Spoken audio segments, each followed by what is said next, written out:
She drove the nail so hard, her hand split open, but Clara Harper didn't stop. 8 months pregnant alone on a Colorado mountainside in the blazing summer of 1885, she kept hammering. Because stopping meant losing the only thing she had left. If this story hits you somewhere deep, subscribe to our channel and follow Clara's journey all the way to the end. We read every comment. And drop the name of your city below. Let us see how far this story travels. The nail went in crooked.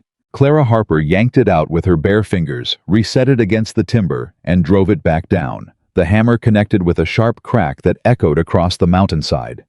Her palm was bleeding again. She could feel the warm streak running down her wrist, soaking into the cuff of her work dress. She ignored it.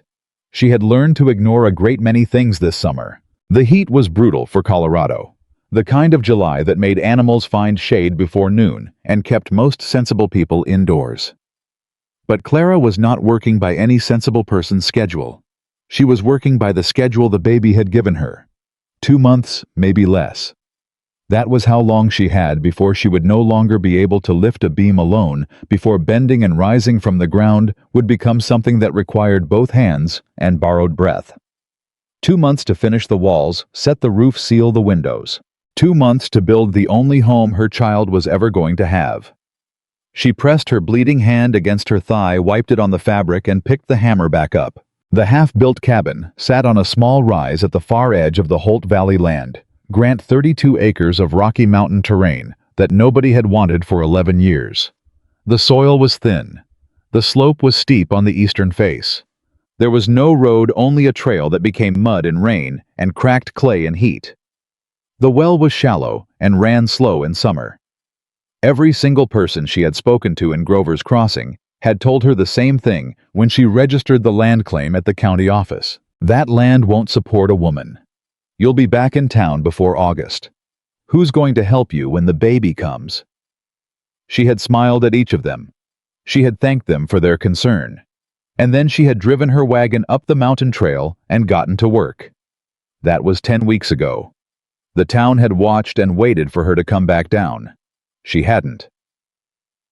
The trouble had started in Missouri, the way most trouble in Clara Harper's life had started, with a man who believed that what he wanted mattered more than what she needed. His name was Douglas Holt. He was 34, well-dressed, and had the kind of smile that made women in small towns believe he meant every word he said. Clara had been 23. She had been teaching at the Millfield schoolhouse for 2 years, living in the small room behind the church, saving every dollar she earned toward a life she could call her own. She had believed Douglas when he said he wanted the same things. She had believed him when he said he loved her. She had believed him right up until the morning she told him she was carrying his child. He had gone very quiet. Then he had said, with the same calm voice he might use to discuss the weather, that he had an understanding with a banker's daughter in St. Louis, and that this understanding had been in place for considerably longer than his relationship with Clara, and that he hoped she would appreciate the difficulty of his position. Clara had stared at him for a long moment. Then she had picked up her coat, walked out of his house, and never spoken to him again. What followed was the part she didn't talk about. Douglas Holt was not a man who accepted being walked away from quietly. Within 2 weeks, there were stories circulating through Millfield. Stories about Clara's character, about the kind of woman who would allow herself to be in her situation.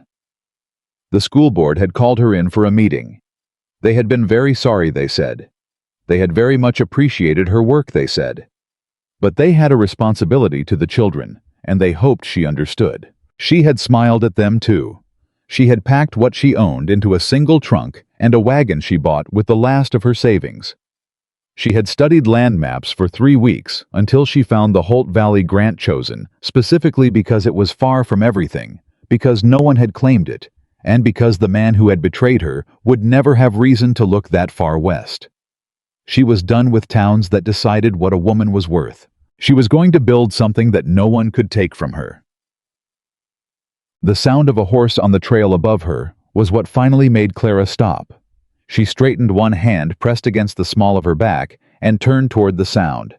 Her first instinct, the instinct she'd developed over 10 weeks of working alone on a mountain, was to assess the situation before showing any reaction. She had learned that showing uncertainty too quickly invited people to fill it with their own assumptions. The rider came around the bend slowly. He wasn't rushing. He wasn't calling out. He simply appeared on the trail above her property line and stopped, and for a moment he just sat there on a dark bay horse, looking at the half-built cabin and the woman standing in front of it with a hammer in one hand and blood drying on the other. How was tall even on horseback, she could tell that. Wide through the shoulders. He wore a plain dark hat pulled low against the sun, and his shirt was the faded blue of something that had been washed too many times. He had the look of a man who spent most of his time outdoors and had stopped thinking about it. He didn't say anything for a long moment. Neither did she. Finally, he touched the brim of his hat. A small, deliberate gesture. "Ma'am." "Sir," Clara said. He looked at the cabin wall. He looked at the stack of uncut timber beside it. He looked at the shallow trench she'd been digging along the foundation's south edge, trying to redirect the rainwater runoff before it undermined the footings. He took all of this in with the quiet, unhurried attention of a man who understood what he was looking at. "You building that yourself?" he asked. "That's what it looks like," Clara said. Another pause. He wasn't the kind of man who filled silence just to fill it. She respected that even then, before she knew his name. "Caleb Dawson," he said. "I run the Rafter D about 2 miles north up the ridge." "Clara Harper," she said. She did not offer her hand. She did not lower the hammer. He noticed both of these things. She could tell by the way his expression didn't change, careful, deliberate neutrality, the face of a man who had decided not to react to anything until he understood the situation better. "That south corner's going to have a problem," he said. "The grade runs toward it, when the summer storms come." "I know," Clara said. "I'm addressing it." He looked at the trench again. "The trench won't be enough. You'll need a French drain," she said. Cedar gravel sloped at 3 degrees running 20 feet downhill to that flat rock formation. "I've already measured it. I'm digging the first section now." Something shifted in his face. Not surprise exactly. More like reassessment. "You've built before," he said. "No," Clara said. "But I read everything I could find."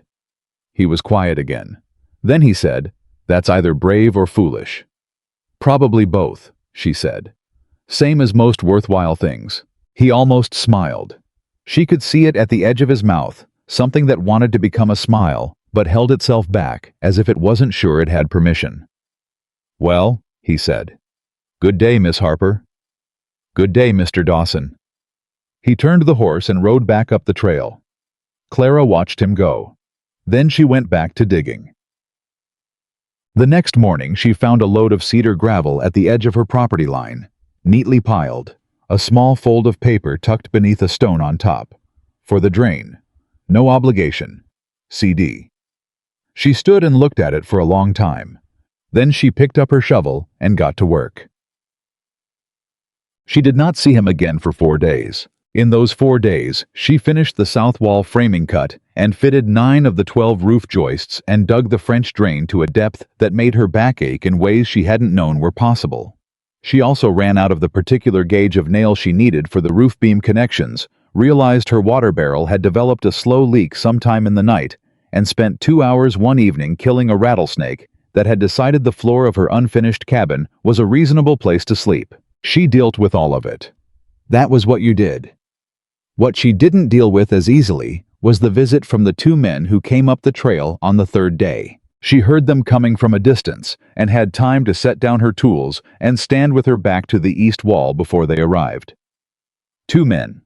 One was older 50s, heavy through the middle, with a face that had the red permanent look of a man who had spent decades outdoors or at a bottle, possibly both.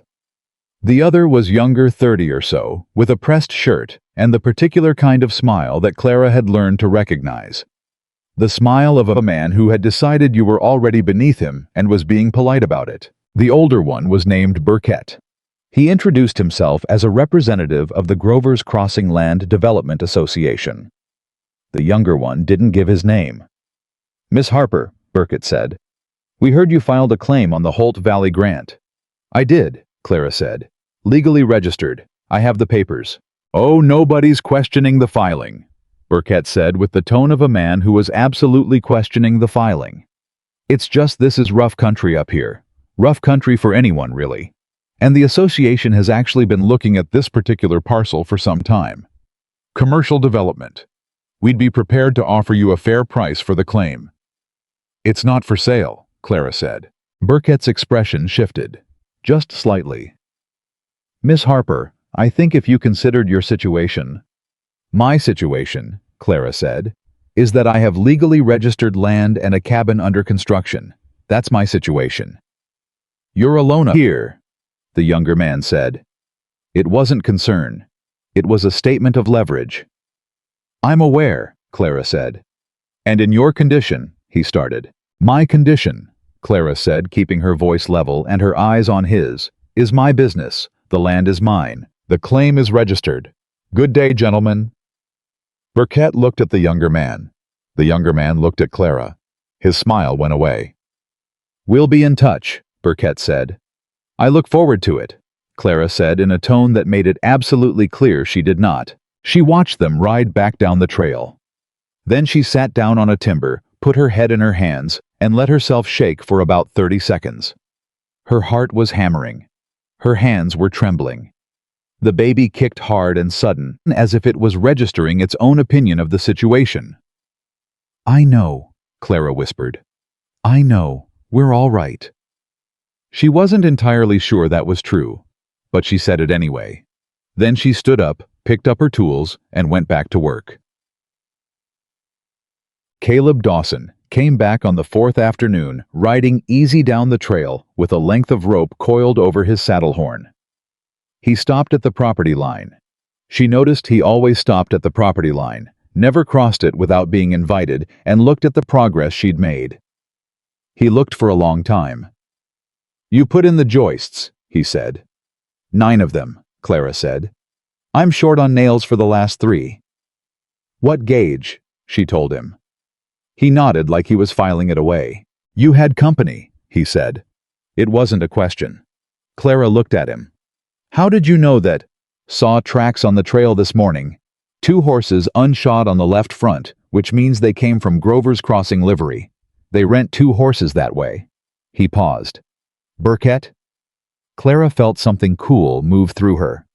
You know him. Everybody up here knows Burkett, Caleb said. He works for a man named Aldridge, Wallace Aldridge. He owns a significant piece of this valley and has been trying to own the rest of it for about 6 years. He looked at the cabin. This piece included. He made an offer, Clara said. I declined. Caleb was quiet for a moment. He won't make it twice. No, Clara said. I didn't imagine he would. Something moved between them in the quiet. Not quite understanding, not quite solidarity, but something that had the beginnings of both. What will you do? Caleb asked. Finish the cabin, Clara said. Get my deed properly witnessed and filed before he finds a way to challenge the claim. Build a life. She looked at him steadily. What else would I do? He studied her face for a long moment. Then he said, I've got a 1/4 mile of post cedar I was going to split for fencing. You could use some of it for your roof planking. It's better wood than what you've got. He paused. If you want it. Clara looked at him. Why? Why what? Why do you keep? She stopped. Started again. You brought the gravel. Now cedar. Why? Caleb was quiet for a moment. He turned the hat in his hands, an old habit. Because what you're doing up here is right, he said finally. And what Aldridge is doing is not. And I've spent too many years in this valley staying out of things that weren't my business. He looked up at her. Maybe that's changing. Clara considered him for a long time. The cedar, she said. I'll take it, but I'll pay you for it. Fair price. You don't need— I'll pay you, she said again. Or I don't take it. He looked at her. She looked back. Fair enough, he said. Fair price. That was how it started. The town of Grover's Crossing had opinions about Clara Harper that it shared freely and without invitation. She heard them when she rode down to the general store twice a month for supplies. The conversations didn't stop exactly when she walked in. They shifted, lowered, became the kind of talk that wants to be heard without being directly said. Foolish woman alone up there.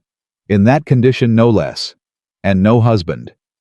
What kind of example she'll be begging for help before September? Clara bought her supplies, said thank you, and rode back up the mountain.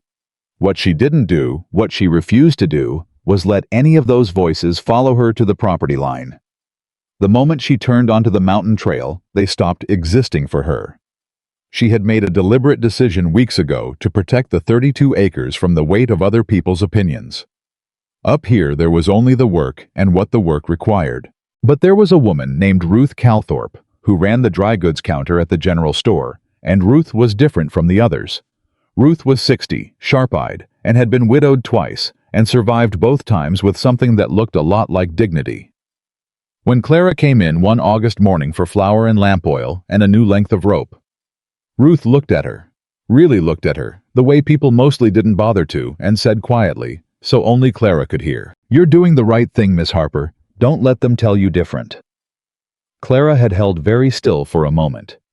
Something tightened in her chest that she hadn't expected. "Thank you," she said. "Aldridge sent his people up to see you," Ruth said. It wasn't a question. "He did. He's done it to 3 others in the last 4 years," Ruth said. 2 of them sold. 1 of them didn't. She folded the paper around Clara's flour with precise, practiced movements. The one who didn't was Caleb Dawson. Clara looked at her. "What happened?" "Aldridge tried to claim Caleb's water rights," Ruth said. "Said the creek that runs through the Rafter D originally fed land Aldridge had prior claim to. Took it to county court. Caleb fought it." She pushed the package across the counter. "Won. But it cost him 2 years and everything he'd saved." She paused. "He's not a man who forgets what that kind of fight takes out of a person." Clara picked up her package. She thought about the gravel, the cedar, the way Caleb always stopped at the property line. "I see," she said. "He's a good man," Ruth said simply. "In a valley that doesn't have enough of those." It was the 2nd week of August, when the roof nearly killed her. She had been making good progress. The cedar planking was going up clean and tight, and she had figured out a system using a block and tackle she'd rigged to the tallest standing timber to lift the heavier pieces without help. It was slow work. It was brutal work in the summer heat. But it was working. Until the block slipped. The plank she'd been raising 12 feet of dense cedar, 40 pounds at least, swung free and came down hard. She threw herself sideways and avoided the worst of it, but the edge caught her across the left shoulder and drove her down to one knee. The pain was immediate and total. She knelt there for a moment, breathing through it, her hand pressed flat to the ground. The baby went very still. That stillness was the thing that frightened her more than the pain. "Hey," she said softly, pressing her hand to her side. "Hey, talk to me." A moment. 2 moments. Then a small, firm push against her palm. Present. Insistent. Clara let out a breath that shook from the roots of it. "Okay," she whispered. "Okay, we're okay." She didn't hear the horse until it was already close. She turned still on one knee to find Caleb Dawson dismounting at a speed that was not quite a run, but was very close to one. He crossed the property line without stopping the first time he had ever done that and crouched down in front of her. "I saw the plank come down," he said. "Are you hurt?"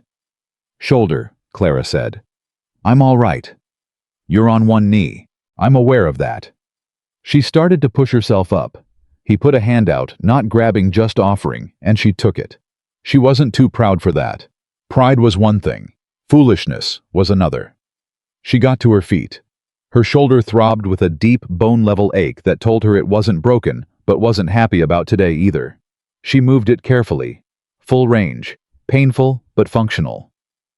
"I need to reset the block," she said. Caleb looked at her. "Miss Harper," he said, and then he stopped. She could see him choosing his next words with real care, the way a man does when he understands that the wrong choice will close a door he doesn't want closed. "I'm going to say something, and I need you to hear it the way it's meant." She looked at him. "All right. You are the most capable person I've seen on this mountain," he said. I mean that plainly and without condition. What you've built here in 10 weeks, most men I know couldn't have managed it." He paused. "But that plank could have taken you down serious. And you're—" He stopped again. The pause was different this time. Careful in a different way. "You have more to protect than just yourself." Clara was quiet for a moment. "I know that," she said.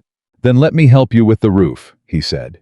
"Not because you can't do it, because it's safer with two people, and that's just true, regardless of who the two people are." She looked at him for a long moment. She looked at the dropped plank. She looked at her shoulder, which was already beginning to show the bruise through the fabric. "Same terms as the cedar," she said finally. "Fair work, fair exchange. You're not doing me a favor. You're working beside me." He held her gaze. "That's all I'm asking to do." "Then we have an agreement," Clara said. She turned back to the block and tackle. Behind her, she heard him loop the horse's reins over the post she'd driven into the ground for exactly that purpose. And then he was beside her. Not in front, not directing, just present and working and quiet in the particular way of someone who understood that silence was sometimes a form of respect. They worked until the light began to go gold and long across the mountainside. They got the remaining 3 roof planks in place, and the first layer of shingles laid along the north edge.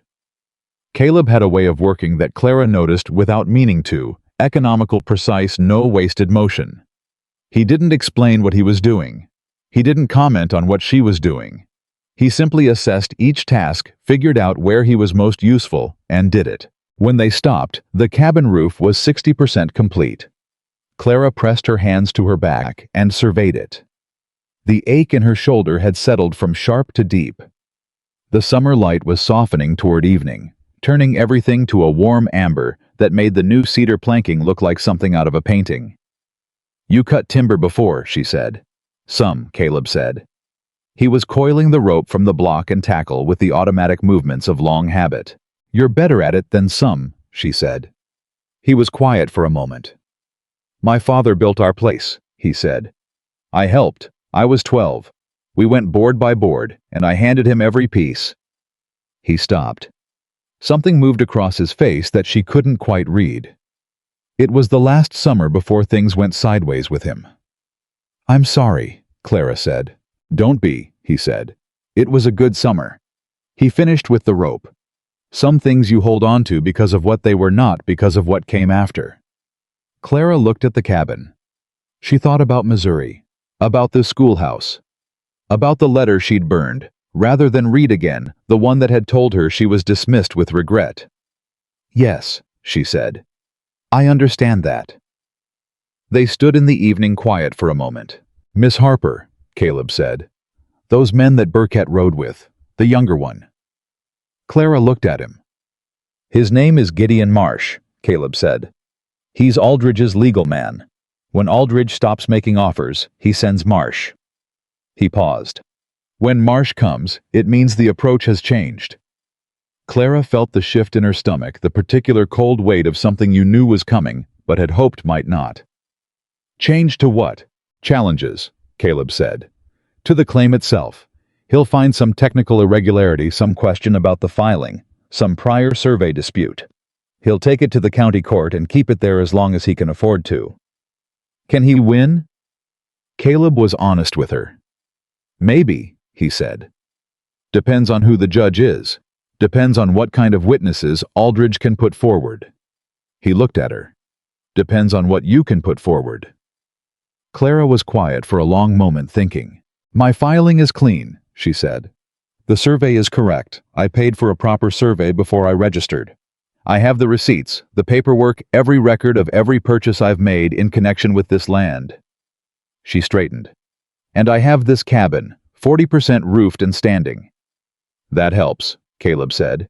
"Possession and improvement change the legal weight of a claim." "Then we finish the roof," Clara said, "as fast as possible." He looked at her. She looked back. "Tomorrow morning," he said. "Dawn," she said. He touched the brim of his hat. "Dawn, then." He mounted his horse and rode up the trail toward the ridge.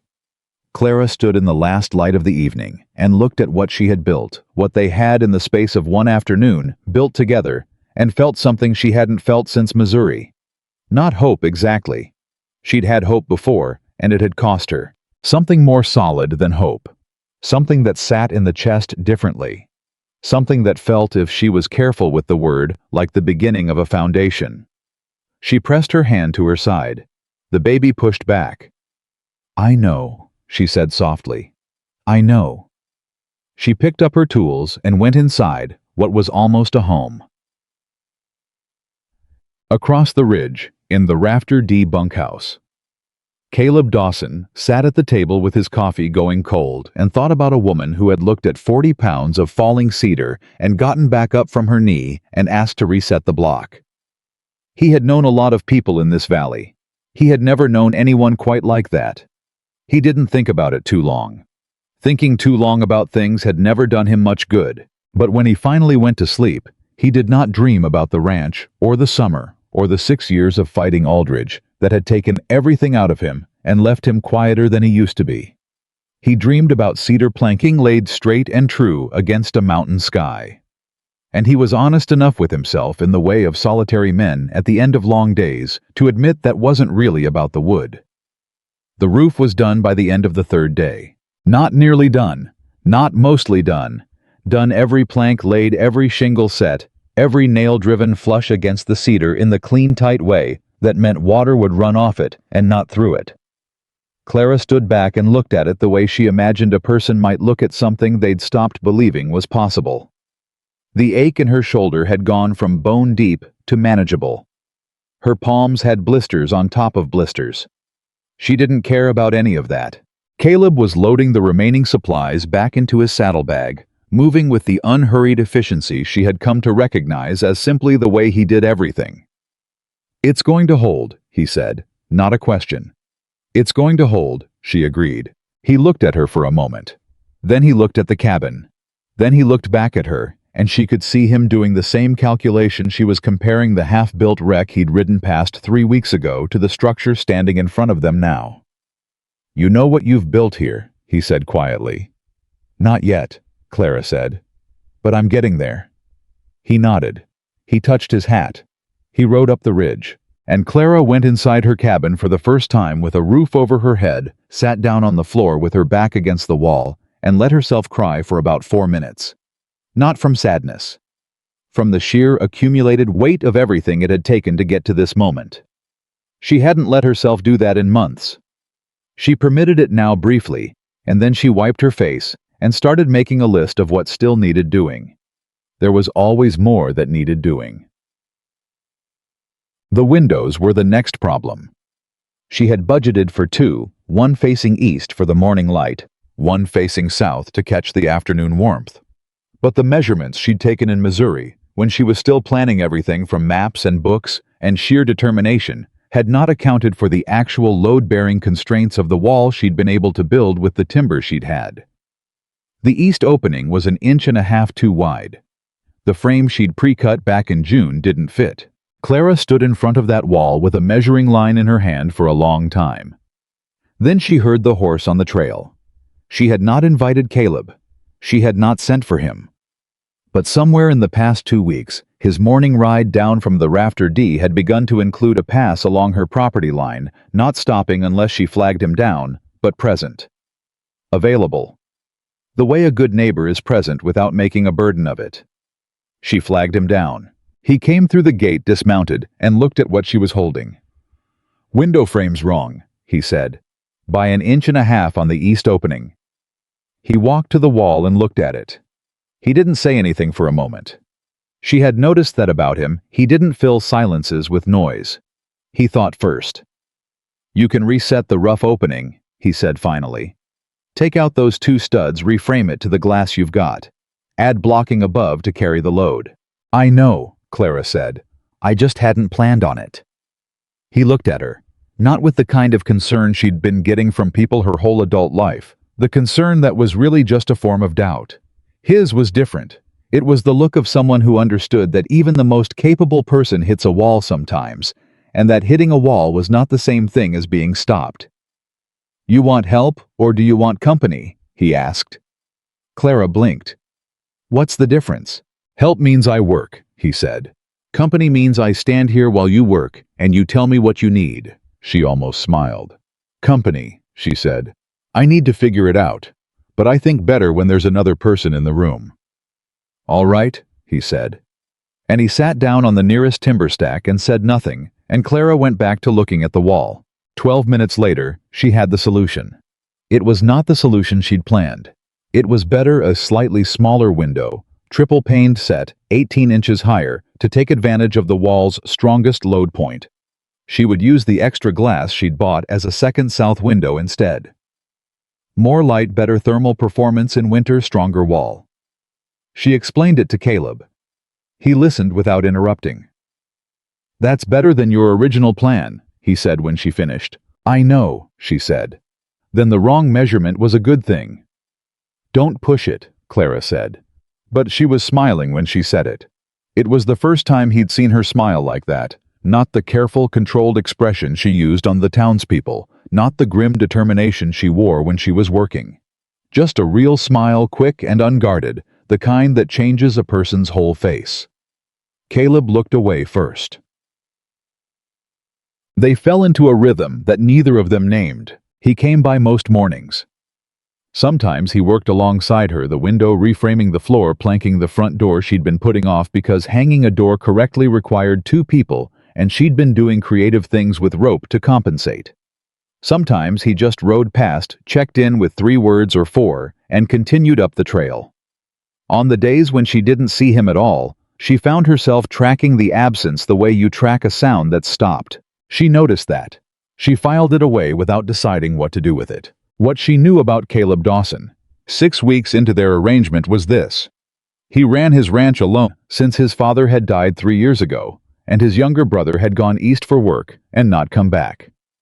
He had 3 good horses and a dozen cattle and a reputation in the valley for being fair and for finishing what he started.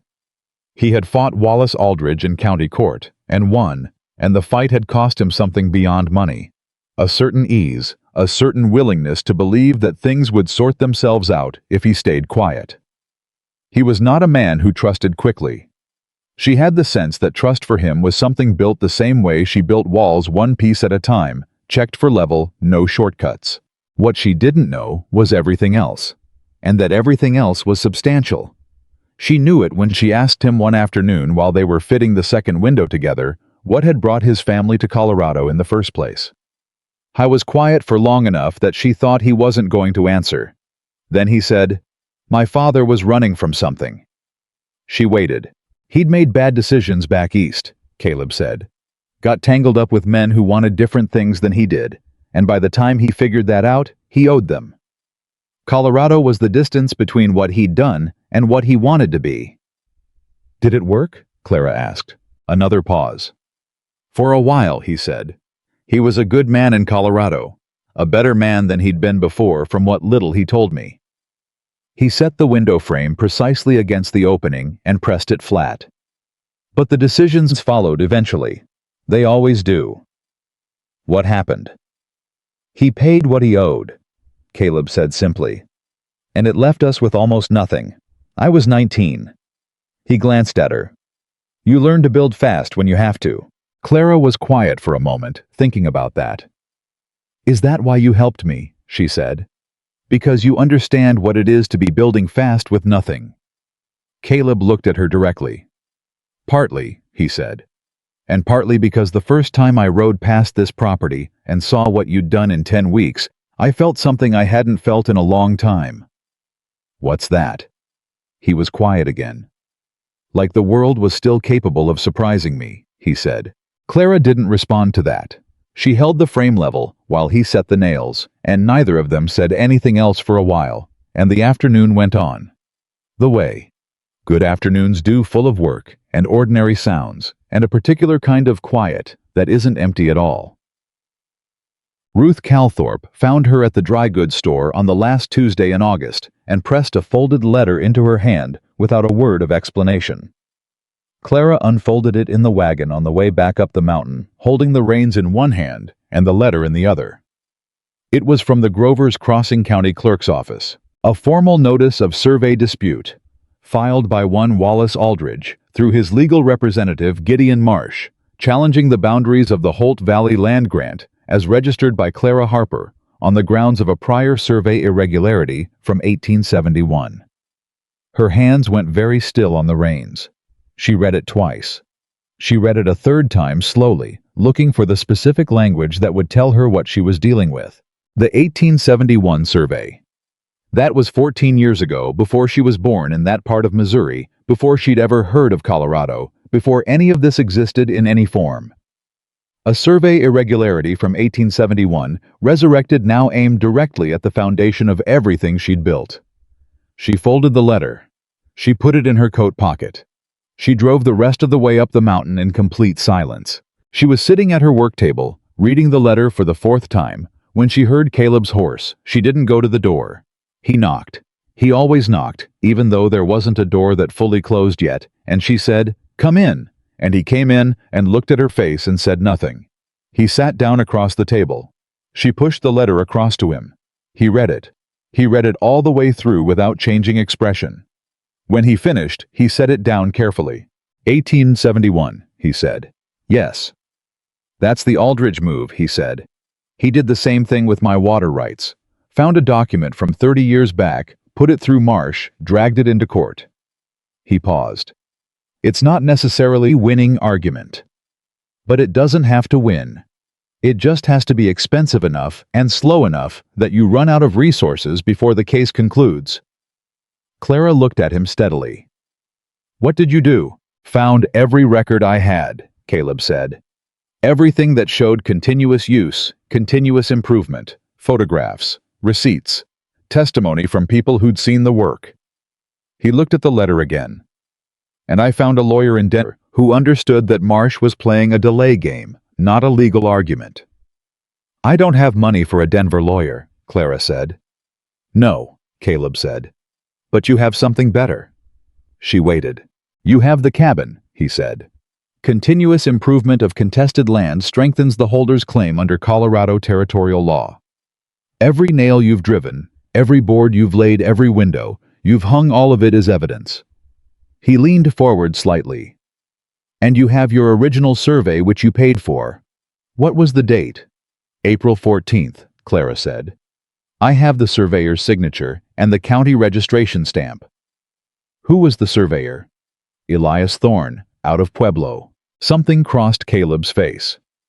Elias Thorne is the best surveyor in the Southern Rockies, he said. Aldridge knows that. Marsh knows that. He paused. This is still their opening move, Clara, not their strongest.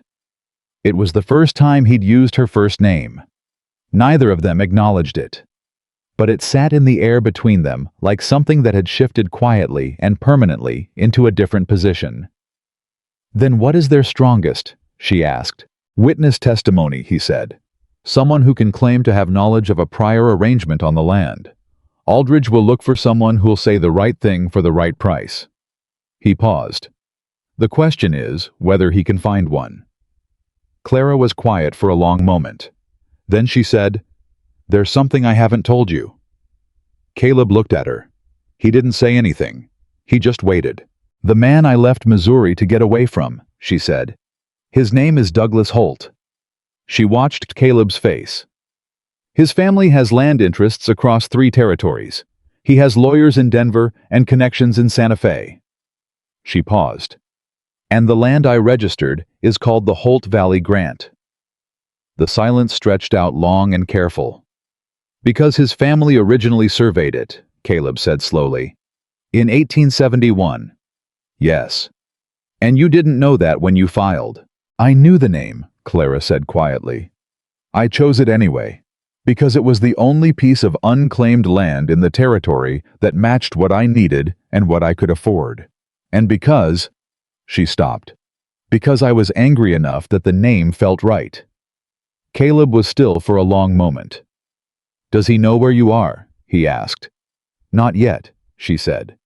But if Aldridge is filing suit and Marsh is doing research on the history of the grant, he'll find the family connection, Caleb finished. Yes. Caleb stood up. He walked to the window she'd set with her own hands, the one that caught the afternoon light, and threw it across the rough plank floor in long gold angles. He stood there with his back to her for a moment, looking out at the mountain.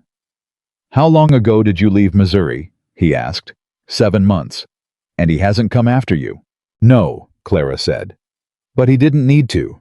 He had what he wanted. I was gone. His reputation was intact, and there was no reason to look for a woman who had no family connections, and no money, and nowhere to go." She paused. "If Aldridge's suit draws attention to this land and my name gets into court records—" "He'll see it," Caleb said. "Yes." Caleb turned from the window. He looked at her for a long moment, the kind of look that takes stock of everything at once. The whole picture, not just the piece in front of him. "What did he do to you?" he said. The question was quiet, and it was not asking for details. It was asking for the shape of the thing. Clara met his eyes. "He built a life I didn't know about while building one with me," she said. "And when I stopped being convenient, he used the town to make sure I couldn't stay." She paused. "He didn't hit me. He didn't need to. That's what made him dangerous." Caleb was very still. "All right," he said finally. "All right," Clara said. "I mean, that's the situation," he said. "Now we deal with it." He came back to the table and sat down. "First thing I know a man named Ambrose Cole in Grover's Crossing. He's not a Denver lawyer, but he's honest, and he knows territorial land law, and he owes me a considerable favor from the water rights case." He paused. "Would you let me arrange a meeting?" Clara looked at him for a moment. She thought about the versions of help she had known, the kind that wanted something back, the kind that wanted control, the kind that dressed itself as generosity, and was really just a quieter form of ownership. She thought about cedar gravel at a property line with a note that said, "No obligation." "Yes," she said. "I'll meet with him." "Good," Caleb said. He picked up the letter and folded it precisely along its original creases. "Can I take this? I want Cole to see the exact language Marsh used." "Take it," she said. He tucked it into his shirt pocket. He stood. He looked at her for a moment. "You did the right thing telling me," he said. "I almost didn't," Clara admitted. "I know," he said. "But you did." He picked up his hat. He was almost at the door when she said his name. He stopped, turned. "Why does this matter to you?" she asked. "Truly." Not the short answer, the true one. Caleb held her gaze for a long moment. "Because Aldridge did to me what Douglas Holt did to you," he said quietly. "Different shape, same thing. He used the machinery of legitimate authority to take something that wasn't his to take, and he did it because he was powerful enough to make the taking look legal." He paused. "I won my case. Not everyone does. And watching someone else have to fight it—" He stopped. Something moved across his face that was too complicated to name quickly. "I'm not going to stand at the property line this time," he said. He walked out. Clara sat at the table for a long time after the sound of his horse faded up the trail. Then she got up, went to the east window, and looked out at what she'd built. The walls. The roof. The door that finally hung straight. The garden bed she'd turned and planted along the south face, already showing the first green shoots of the late summer vegetables she'd need before September ended. She thought about Douglas Holt finding her name in a court record. She thought about Wallace Aldridge and his manufactured 1871 document. She put both hands flat on the window sill and felt the solidity of the wood under her palms. Wood she had cut and fitted and set herself, wood that was not going anywhere.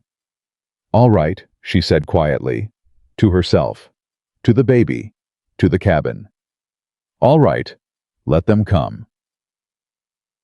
Ambrose Cole was a small man with large glasses and the nervous energy of someone who had spent too many years in rooms where the wrong words had serious consequences.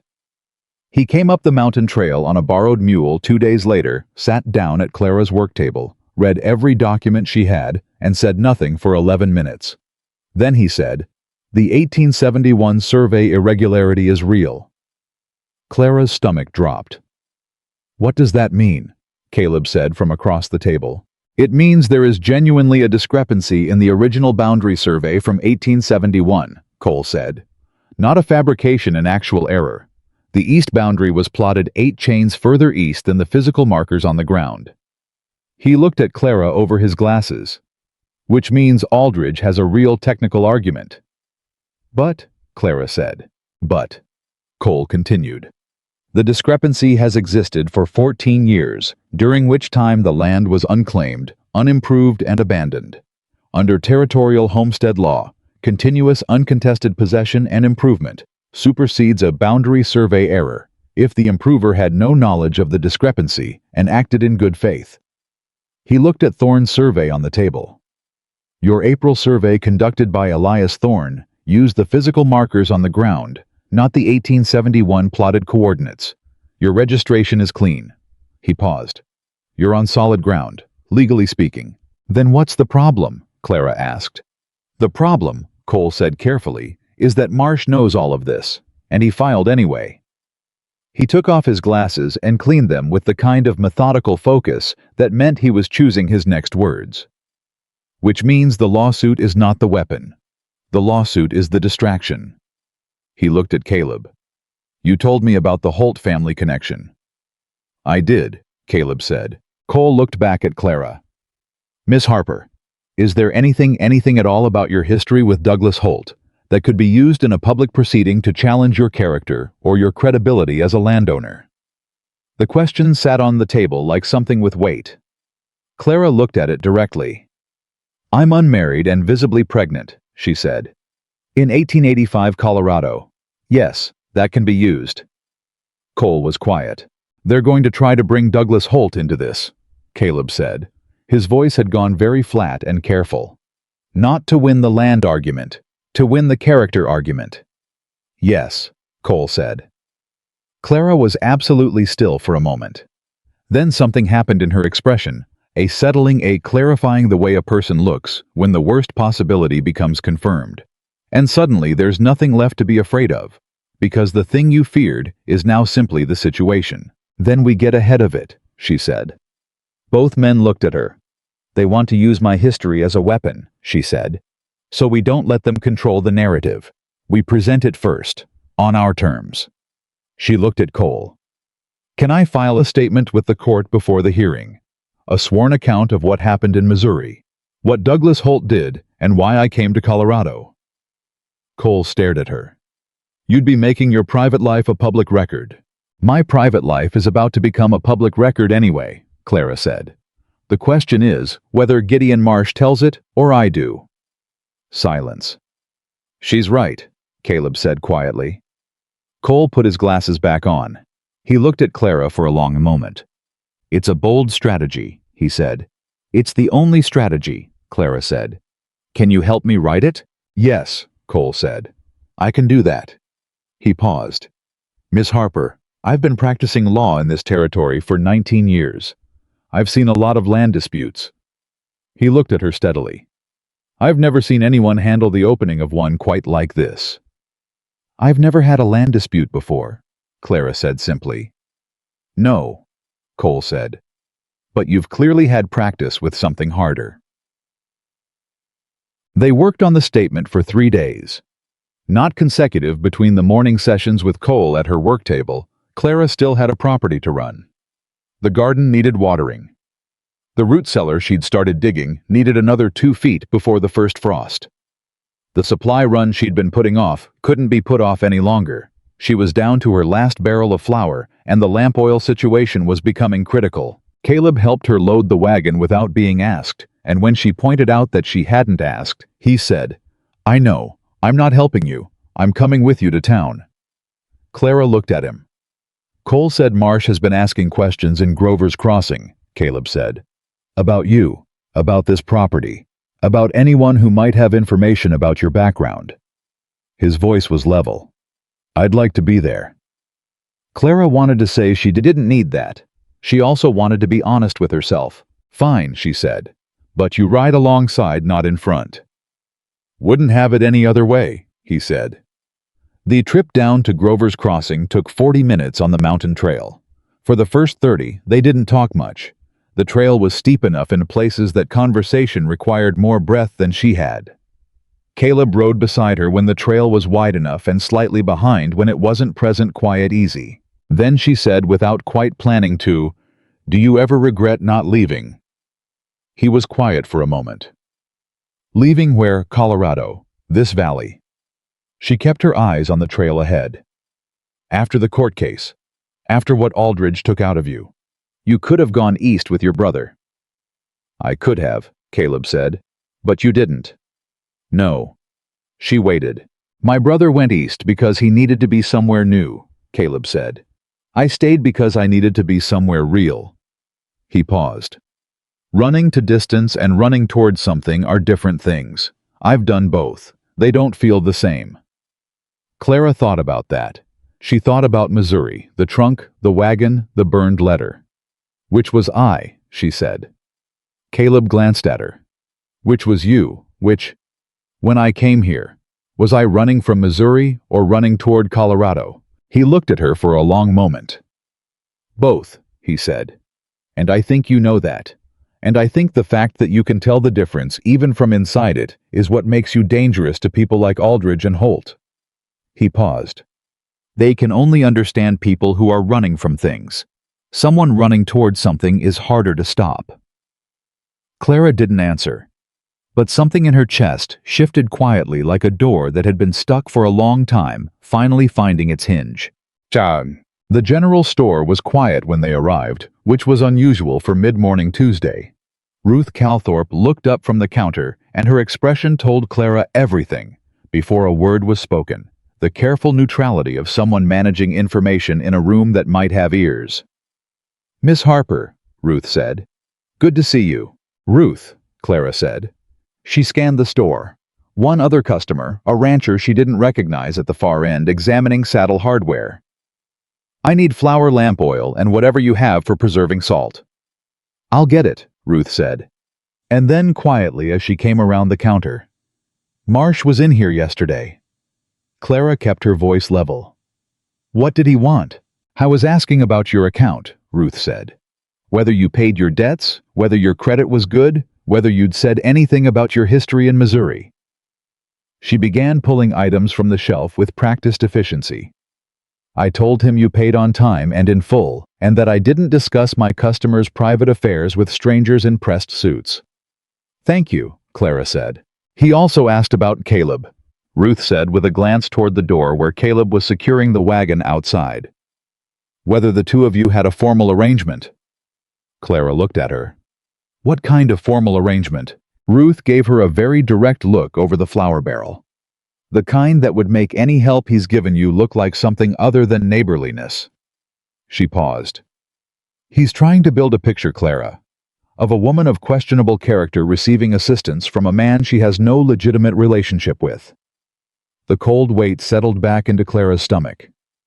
He's going to use it in the character statement, she said. That's my guess, Ruth said. Clara was quiet for a moment. She thought about Cole's strategy, about the sworn statement, about the narrative and who would control it. Then she thought about something else. She thought about the fact that Caleb Dawson had crossed her property line for the first time when a 40-pound cedar plank had tried to knock her off a roof. She thought about every morning he had appeared on that trail without being summoned. She thought about the way he said her first name, and the way he looked at the window she'd set, and what he'd said about the world still being capable of surprising him. She thought about all of that. Then she thought about Douglas Holt and what trust had cost her the last time. Ruth, she said quietly, is there anything in this territory, any law, any filing that could be done to establish a legitimate formal relationship between a man and a woman that isn't marriage? Ruth looked at her for a long moment. There's a formal labor and partnership agreement, she said carefully. Two parties attesting to a shared professional interest in a property or enterprise. It's a ranching instrument mostly, but it's a legal document. She paused. If it were witnessed and filed with the county, it would make any assistance Caleb has provided a matter of documented business arrangement. She looked at Clara very carefully. It would also likely put Caleb's name in the same court record as yours. Clara looked out through the store window at where Caleb was checking the wagon wheel with the same unhurried attention he brought to everything. "That's his decision to make," she said. "Not mine." "Yes," Ruth said. "It is." She told him on the ride back up the mountain. All of it. Marsh and the questions he'd been asking. The picture he was building. Ruth's suggestion about the partnership agreement. What it would mean and what it would cost. Caleb listened without interrupting. When she finished, he was quiet for about 30 seconds. Then he said, "You're telling me this so I can decide." "Yes," Clara said. "Not to pressure me." "Never," she said. Another silence. The trail wound upward through the afternoon heat, and the horses moved steady and patient beneath them. "If I file the partnership agreement," Caleb said, "I'm in the court record. Aldridge knows I'm involved. He may come at my property as well as yours." "Yes," Clara said. "I know." "And it doesn't solve the land argument. It just removes one weapon from Marsh's character attack." "Yes." He was quiet again. "Clara," he said. She looked at him. "I was in that courtroom for 2 years fighting Aldridge," he said. "I know every move he makes, every angle Marsh works, every way that man has found to take something that isn't his and wrap it in enough legal language that it looks righteous." He looked at her. "I've been waiting 6 years for a reason to get back in that room." Clara's breath steadied slowly. "That's not the only reason," he said. "I know," she said softly. He held her gaze for a moment.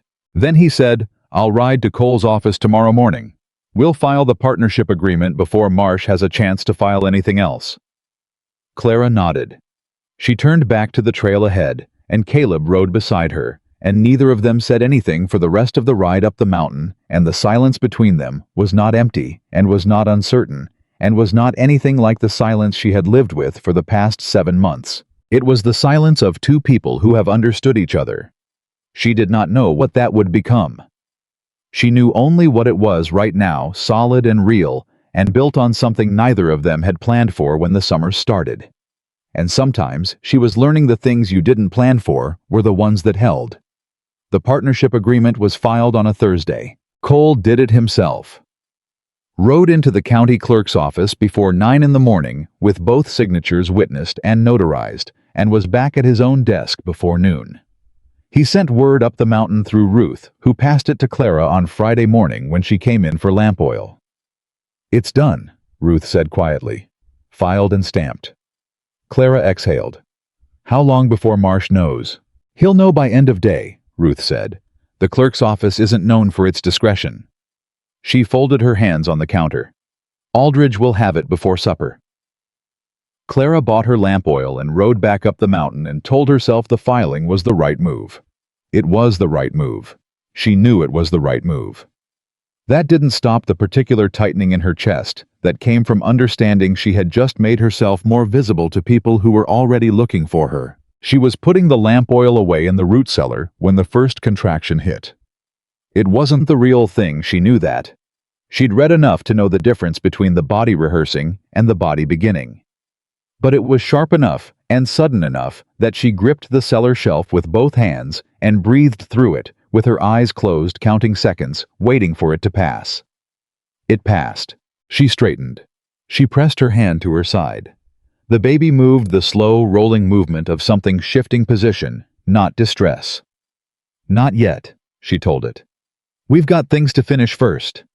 She went back to work. Caleb came by the next morning with a look she hadn't seen on him before. Not worry exactly. Caleb's face didn't do worry in the conventional way. But there was something tighter around his eyes than usual. Something that had been there since he'd filed his name on that partnership document and put himself back in Wallace Aldridge's line of sight. "Cole sent me a message," he said, standing in the doorway. Clara looked up from the table where she was reviewing the sworn statement they'd been drafting. "What did it say?" "Marsh filed a response to our partnership agreement." He came in, sat down, set his hat on the table. "He's arguing the agreement was filed in bad faith, that it's a legal maneuver, not a legitimate business arrangement, and that its purpose is to obscure the nature of the relationship between us for the purpose of the character proceedings. Clara set down her pen. Can he argue that? He can argue anything, Caleb said. Whether the judge listens is a different question. He paused. But there's something else. She waited. Marsh also filed a request for the hearing to be moved up, he said. He wants it in 3 weeks instead of 6. 3 weeks. Clara felt the calculation run through her automatically. The root cellar wasn't finished. The south garden still needed its winter covering. She hadn't yet gotten the storm shutters cut and fitted, and she was 8.5 months pregnant with a legal proceeding bearing down on her like a freight train. Why would he want it moved up? She said. Caleb's jaw tightened slightly. Because 3 weeks gives us less time to prepare, less time for Cole to build the character case, less time for me to gather witness testimony, less time for you to... He stopped. Less time before the baby comes, Clara finished. Caleb was quiet. He wants me in that courtroom visibly pregnant, Clara said. He thinks it plays better for their argument. Yes, Caleb said. Clara looked at the sworn statement in front of her. 14 pages in Clara's handwriting covering everything from Missouri to Colorado, from Douglas Holt's kitchen to the Grover's Crossing County Clerk's office. 14 pages of her life laid out with the precision of someone who had learned that the only weapon she'd ever reliably had was the truth stated clearly. Then we work faster, she said. Caleb looked at her. Cole needs witness testimony. Who in this valley will stand up in a courtroom? Ruth, Caleb said immediately. Elias Thorne will testify to the survey. There's a rancher named Patterson who shares my eastern fence line. He's watched you work for months. He'll say what he's seen. He paused. And there's Judge Haverford in Pueblo, who heard my water rights case. He won't testify, but Cole could call him for a legal opinion on the precedent. That's 4, Clara said. Is that enough? It's a start. He paused again. The pause was longer this time. There's one more person who could testify. She looked at him. My brother wrote me, Caleb said. Last month. He's been back east, but he heard about the Aldridge situation through some contacts. He looked at the table. He says Douglas Holt has been making inquiries about Colorado, about the Holt Valley land grant. He looked up. About you. The room was very still. When? Clara said. The letter was dated 3 weeks ago, Caleb said, which means Holt has known about the court filing for at least that long. Clara's hands were flat on the table. She could feel her own pulse in her palms. He's coming, she said. It wasn't a question. I don't know that, Caleb said carefully. He's coming, she said again. Not with fear. With the flat, clear certainty of someone who has known a person well enough to know what they do when they feel their control slipping. Douglas Holt didn't let me leave Missouri quietly. He made sure I couldn't stay. If he finds out I've built something, if he sees my name in a court record attached to land and a legal proceeding and a witness list. She stopped. He won't be able to help himself. He'll come. Caleb was watching her face carefully. He'll see it as unfinished business, she said. What does he want from you? Caleb said. Quiet. Precise. Not me, Clara said. Never me. He wants the story he can tell about me to stay the story. She looked at Caleb. If I stand up in a courtroom in Colorado and tell the truth about what he did, it doesn't stay in Missouri. It becomes a matter of public record. It becomes something that follows him. She paused. He came from a family with land interests across 3 territories. A sworn statement from me read into county court records. Is a problem for him, Caleb finished. Yes. Caleb stood up. He walked to the window and stood with his hands at his sides and said nothing for a moment. When he turned back around, his expression had settled into something she recognized, the look of a man who has assessed a situation completely and is done assessing it. Then we move faster and we move smart, he said. Cole starts depositions this week. We get every witness on record before Holt gets within 100 miles of Grover's Crossing. He paused. And we find out who Aldridge is actually working with. Clara looked at him. What do you mean? Aldridge has been trying to acquire this valley for 6 years, Caleb said. He's had money and legal resources, but no luck. Then you arrive, file a legitimate claim, and within weeks he's filing suit. He tilted his head slightly. That's faster than Aldridge usually moves. He's patient. He waits. He paused. Unless someone pushed him. Clara felt it before she understood it, the slow, cold recognition moving through her like water finding level. Holt, she said. If Holt has land interests across 3 territories, Caleb said, and if one of those interests intersects with Aldridge's ambitions in this valley. They already know each other, Clara said. It's possible, Caleb said. It's also possible Marsh contacted Holt when he found the family name in the land records. Either way, he stopped. Either way, this stopped being a simple land dispute the moment Marsh moved up the hearing date. Clara was quiet for a long moment. She thought about the morning she had packed her trunk in Missouri. She thought about the map she had studied for 3 weeks. She thought about choosing the Holt Valley grant specifically because it was far from everything Douglas Holt had ever touched. The bitter irony of it sat in her chest like a stone. I chose the one piece of land his family originally surveyed, she said quietly. You couldn't have known, Caleb said. No, she said. But I'm going to have to live with the consequence anyway. Caleb was quiet for a moment. Then he said, Clara. And the way he said it with that same deliberate steadiness she had come to understand was his version of urgency made her look up. I need to ask you something, and I need you to answer it honestly. I always answer honestly, she said. I know, he said. That's why I'm asking. He looked at her directly. If Holt comes here, if he walks into that courtroom, can you face him? Clara felt something move through her chest. Not fear. Something more complicated than fear, the particular weight of knowing that a wound you thought had healed is actually just waiting for the right pressure. She pressed her hand to her side. The baby moved. I faced him once before, she said. I walked out of his house and I didn't look back. That's not the same as a courtroom, Caleb said. No, she said. It's not. She looked at him steadily. But I have 14 pages of sworn testimony, and Elias Thorne's survey, and a cabin I built with my own hands. She paused. And whatever else he has, Douglas Holt has, never had the truth on his side. Caleb held her gaze for a long moment. All right, he said. All right, she said. He picked up his hat. He was at the door when she said Caleb. He stopped. Thank you for telling me. Some people would have tried to manage it, handle it without telling me to protect me. He turned and looked at her. You don't need that kind of protecting, he said. No, she said. But it still matters that you understand that. He nodded once. He walked out. Clara turned back to the sworn statement and picked up her pen and kept writing. Douglas Holt arrived in Grover's Crossing on a Wednesday, 12 days before the hearing. Clara didn't know it immediately. She found out the way she found out most things about the town, through Ruth, who sent a message up the mountain, through the Patterson boy, who rode it up on a spotted pony, at a pace that told her the message was urgent before she even read it. He's here. Staying at the Crossing Hotel. Came with a lawyer from Denver and 2 men I don't recognize. Clara read it standing in her doorway, and then she folded it and put it in her coat pocket and went inside and sat down at the table and did not move for approximately 4 minutes.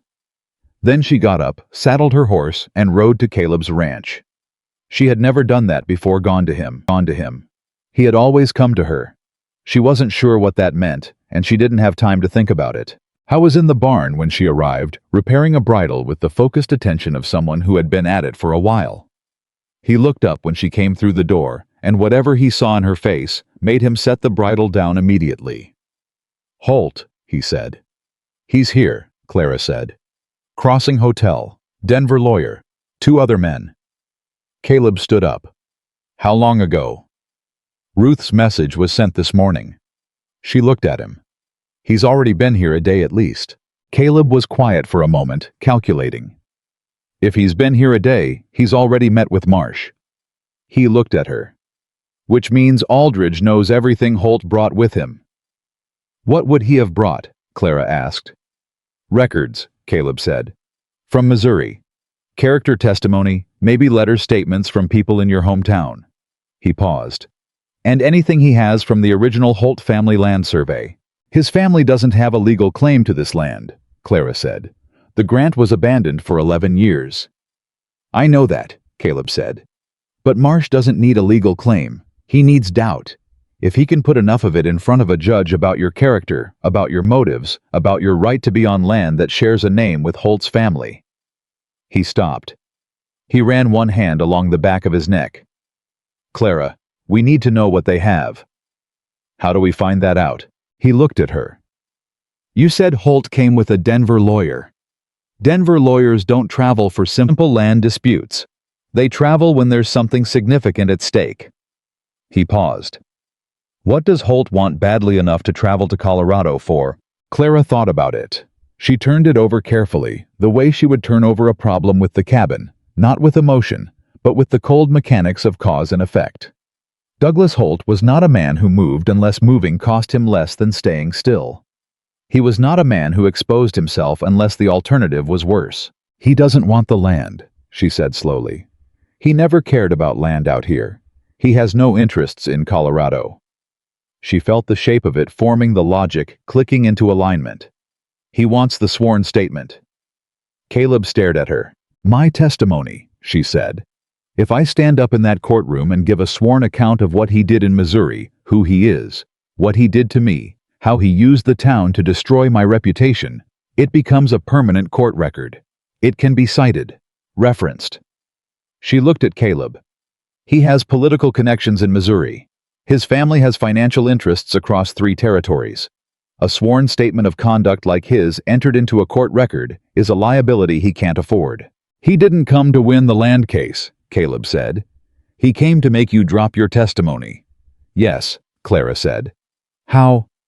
She was quiet for a moment. The same way he's always done it, she said. He'll make me an offer. Something that sounds reasonable. Something that sounds like he's being generous. She looked at Caleb.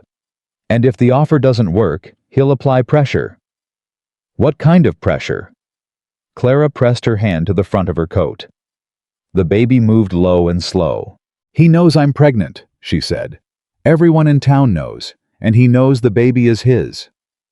She looked at Caleb steadily. He can't acknowledge the child publicly without destroying the story he's been telling about me. But he can use the child as leverage privately. She paused. He'll suggest that a woman in my condition alone facing a legal proceeding with no family and no financial security. She stopped, steadied. He'll suggest that a practical arrangement might be better for everyone. Caleb's face had gone very still. He'll try to buy your silence, he said. Yes. And if you refuse, then the pressure changes form, Clara said. Caleb looked at her for a long moment. Something moved through his expression that she hadn't seen before. Not anger exactly, though anger was in it. Something deeper and more deliberate than anger. The look of a man deciding something. He's not going to be alone with you, he said. Not for a single minute. Caleb, I'm not saying that as a man who thinks you can't handle yourself, he said. I'm saying it as your legal partner, whose name is on a county document that makes your business his business. He looked at her. If Holt contacts you, I'm in the room. That's not protection. That's a witness. Clara held his gaze. All right, she said. He exhaled. Come inside, he said. I'll send for Cole. Holt didn't wait. The following morning, before Cole could even receive Caleb's message, a letter arrived at Clara's cabin. Delivered by one of the 2 men nobody in town recognized left at the property line with a rock on top of it, in the exact same way she had once found a note about cedar gravel. The contrast was not lost on her. She opened it at the table. She read it twice. She put it down. The handwriting was Douglas Holt's. She would have known it in the dark. It was 3 paragraphs. Polite. Measured. The tone of a man who considered himself reasonable and expected to be treated as such. He expressed concern for her situation. He acknowledged that the court proceeding must be stressful, particularly given her condition. He wanted her to know that he bore no ill will. He had spoken with Aldridge and believed a resolution could be found that served everyone's interests. He would like to meet, privately, at her convenience. He signed it Douglas and nothing else. Clara read it a 3rd time. Then she folded it and rode to Caleb's ranch. Cole arrived by midday. He read the letter, set it down, and said, "Don't meet with him." "I know," Clara said. "Any meeting without witnesses." "I know," she said again. She looked at Caleb. "He's going to take this to mean I'm refusing to negotiate." "Good," Caleb said. "That may not be good," Cole said. "If Holt believes this is headed to a full public testimony from Clara, he has every incentive to throw his full support behind Aldridge. Financial support. Witness support. Anything he can offer that makes Marsh's case stronger." He looked at Clara. "What is it you want from this proceeding ultimately? The land secured, yes. The character testimony on record. But is there anything that would constitute a genuine resolution for you?" Clara looked at the letter on the table. "I want the land," she said. "Legally secured permanently. Not a settlement of judgment in my favor that can't be revisited." "And the testimony?" Cole asked. "I want it on record," she said. "Not for revenge, because it's true, and because he'll do it to someone else if no one ever says so out loud." Cole was quiet for a moment. "Those two goals may conflict," he said carefully. "A full judgment on the land can be won without the character testimony. The character testimony may complicate the land case if Marsh uses it to shift the proceedings." "I understand that," Clara said. "Then you have a decision to make," Cole said. "Between the safest path to keeping your land and the harder path that puts everything on record." Clara was quiet. Caleb had been quiet throughout this exchange, listening. Now he said, "Cole, if we win the land case cleanly and Clara drops the character testimony, does Holt walk away clean?" "Legally, yes," Cole said. "Then he does it again," Caleb said. Not loudly, just as a statement of fact. The room was very still. "Yes," Clara said. "He does." She looked at Cole. "Both goals," she said. "We pursue both. The land case on the survey evidence, Thorne's testimony, the improvement record. The character testimony, as a separate sworn statement, entered independently." She paused. "Let Marsh try to use it against me. The truth is the truth regardless of who's uncomfortable with it." Cole looked at her for a long moment. "That's the harder path." "I'm familiar with hard paths," Clara said. Cole picked up the letter. "I'll respond on your behalf," he said. "Formally, through the court." He stood. "No private meetings, no informal communication. Everything goes through the proceeding." "Agreed," Clara said. After Cole left, Caleb sat across from her at the table and didn't say anything for a moment. "You know he'll escalate," he said finally. "Yes," Clara said. "When Marsh gets Cole's response, Holt will know you're not backing down, and he'll—" He stopped. "What?" Clara said. Caleb looked at her carefully. "I've been thinking about the two men he came with. Nobody in town knows them. Not ranch hands, wrong clothes. Not legal men, wrong way of moving." He paused. "I think they're there to watch the property." Clara felt the cold move through her. "Watch it for what?" "Anything that could be used," Caleb said. "Anyone coming and going. Any situation that could be—" He stopped again. "Misrepresented." Clara looked at him. She looked at the window. She looked back at him. "They're watching the trail," she said. "I think so." "Since when?" "Possibly since the day Holt arrived." He looked at her steadily. "Which means they've seen me come and go." "We have the partnership agreement on file," Clara said. "Yes," Caleb said. "But that only goes so far against a man with a Denver lawyer and enough money to make a judge nervous." Clara sat with that for a moment. Then something shifted in her expression. Not fear, giving way to courage, which was the storybook version of it. Something more complicated. The shift of a person who has weighed what they're facing and decided the weighing is done. "I need to tell you something," she said. Caleb waited. "I am afraid," she said. "I want you to know that. Not of Douglas Holt, not the way I used to be, but afraid the way you are when everything you've built is in someone else's hands, and you have to trust that the truth is enough." She looked at him. "I haven't trusted that in a long time." "Neither have I," Caleb said quietly. "But I'm not going to let that stop me," she said. "And I'm not going to run. I did that once and it was the right decision then, and I have no regrets about it. But I'm done running." She looked at him with a steadiness that cost something to hold. "This is my land. That is my cabin. That child is mine. And I'm going to stand in that courtroom and say what is true, and let it be enough or not enough, and that is the only thing I know how to do." Caleb held her gaze.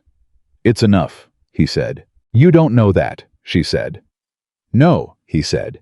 "But I know you, and that's close." He paused. "I have something to tell you too." She waited. "I went to see Patterson this morning," he said, "before your message came. I asked him what he'd seen from his property over the past 3 months. He paused. "He told me he'd watched you work every morning for 12 weeks. He said—" Caleb stopped. Something moved in his face. "He said he'd watched a woman build something out of nothing in the middle of a summer that would have broken most men he knew." Clara said nothing. "He'll testify," Caleb said. "And he told me 3 other ranchers in this valley will stand up with him. Men who've been watching Aldridge try to squeeze them out for years, who've never had someone to stand behind." He looked at her. "They're not standing behind you, Clara. They're standing with you. There's a difference." Clara looked at the table. She felt the back of her throat tighten with something she refused to let become tears. "When did you arrange that?" she said. "Over the last 2 weeks," he said. "You didn't tell me." "I wasn't sure it would work," he said simply. "I didn't want to give you something to count on until it was real." She looked at him for a long moment. "Caleb," she said. "Don't," he said quietly. "I haven't said anything yet." "I know," he said. "But whatever you're about to say about whether you deserve this, or whether you asked for this, or whether you've put me in a position I didn't choose." He looked at her. "I chose it. Every morning I came down that trail I chose it. Every piece of cedar. Every nail gauge. Every time I stopped at the property line and waited to be invited." He paused. "I knew what I was choosing." Clara was very still. "Why?" she said. And this time it wasn't a challenge or a test. It was just a question from someone who needed to understand. Caleb was quiet for a moment. He turned his hat in his hands in that old familiar way. "Because you looked at a 40-pound plank that had just knocked you to your knees," he said. "And your first sentence was about resetting the block." He looked up. "I had forgotten that people like that existed." The silence between them was different from any silence they'd had before. Not the silence of 2 people being careful. The silence of 2 people who have stopped being careful briefly and found that the ground is still there. "The hearing is in 11 days, Clara said finally. "I know," Caleb said. "We have work to do."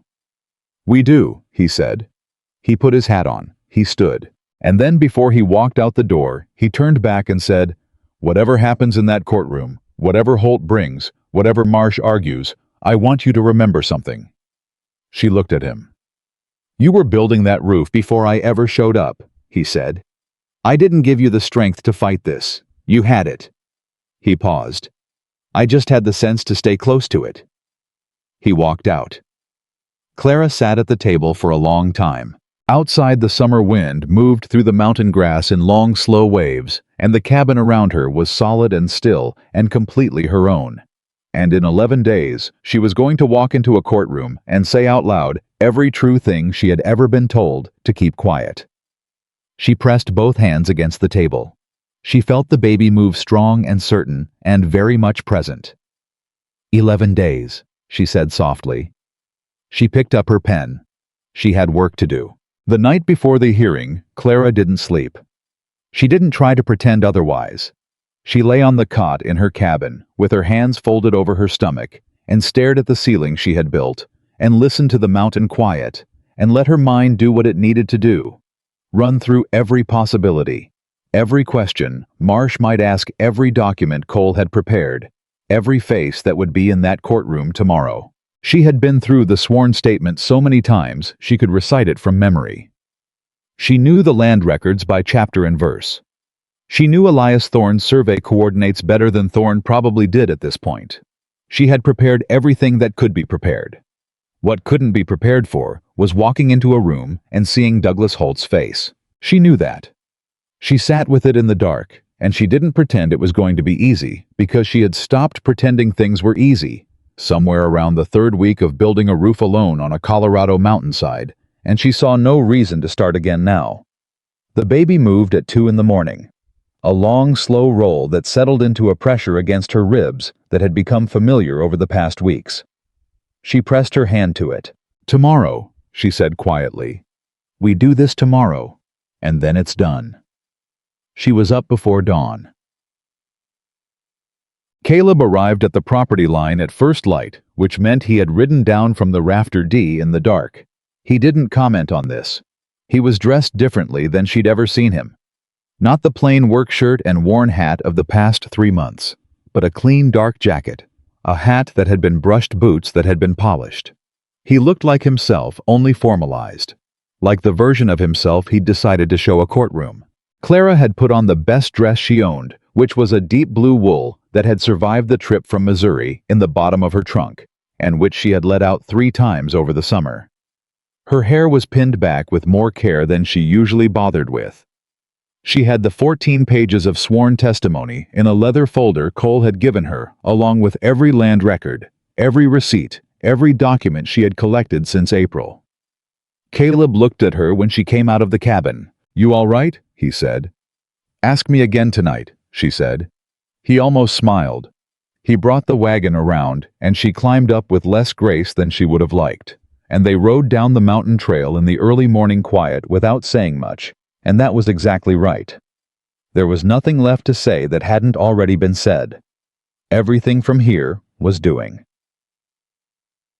The Grover's Crossing Courthouse was a single-story building with 2 rooms, a wood stove that smoked in damp weather, and 12 chairs arranged in rows behind the bar.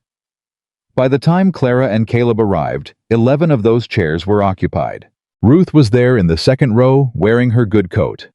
Patterson was there with 3 other ranchers. Clara recognized from their occasional appearances at the general store. Cole was at the front table, his large glasses catching the morning light papers arranged before him in the precise order of a man who had been doing this for 19 years and knew what he was doing. Across the aisle, Gideon Marsh sat with his Denver counterpart, a tall man named Aldworth, whose suit had cost more than Clara's wagon, and 2 other men in pressed shirts who were there to look authoritative and did a reasonable job of it. And beside Marsh, 2 seats down, sat Douglas Holt. Clara saw him the moment she walked in. She had prepared herself for this, had rehearsed it in her mind a dozen times, had told herself it was just a man, just a face, just a person who had made choices that were his to answer for. She had believed all of that when she was rehearsing. Seeing him was still a physical thing. Not fear, she had been honest with herself about that. Something older than fear. The particular weight of a person who had defined your life for a period of time, who had shaped the geography of your choices without knowing or caring that he was doing it, standing in a room where his power over you was supposed to be finished. She kept walking. She sat down beside Cole. She put her leather folder on the table. She did not look at Douglas Holt again. Caleb sat behind her in the first row. She felt him there the way you feel solid ground. Judge Prentice arrived at 9 on the hour.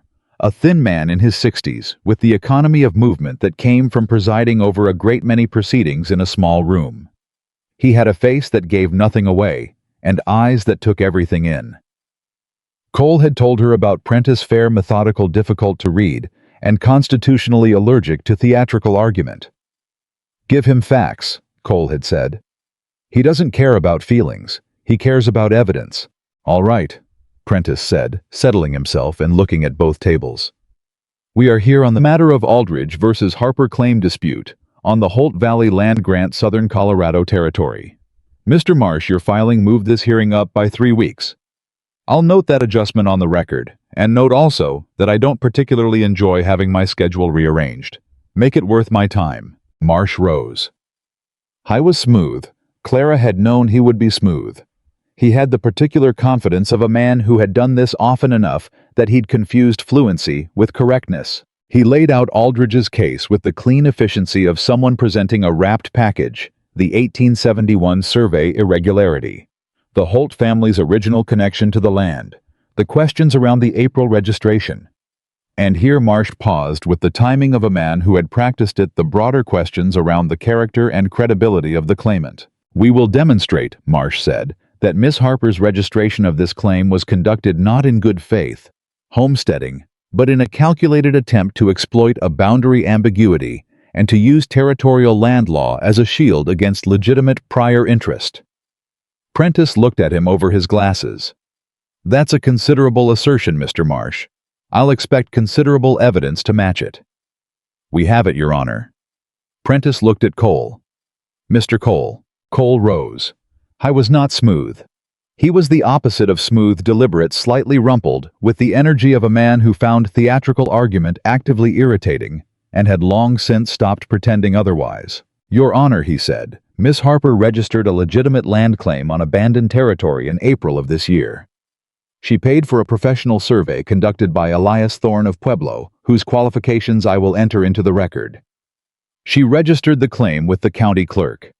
She has since occupied and improved the property continuously for 14 weeks, which under Colorado territorial homestead law establishes primary right of possession."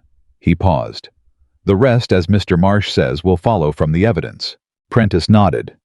"Let's have the survey first."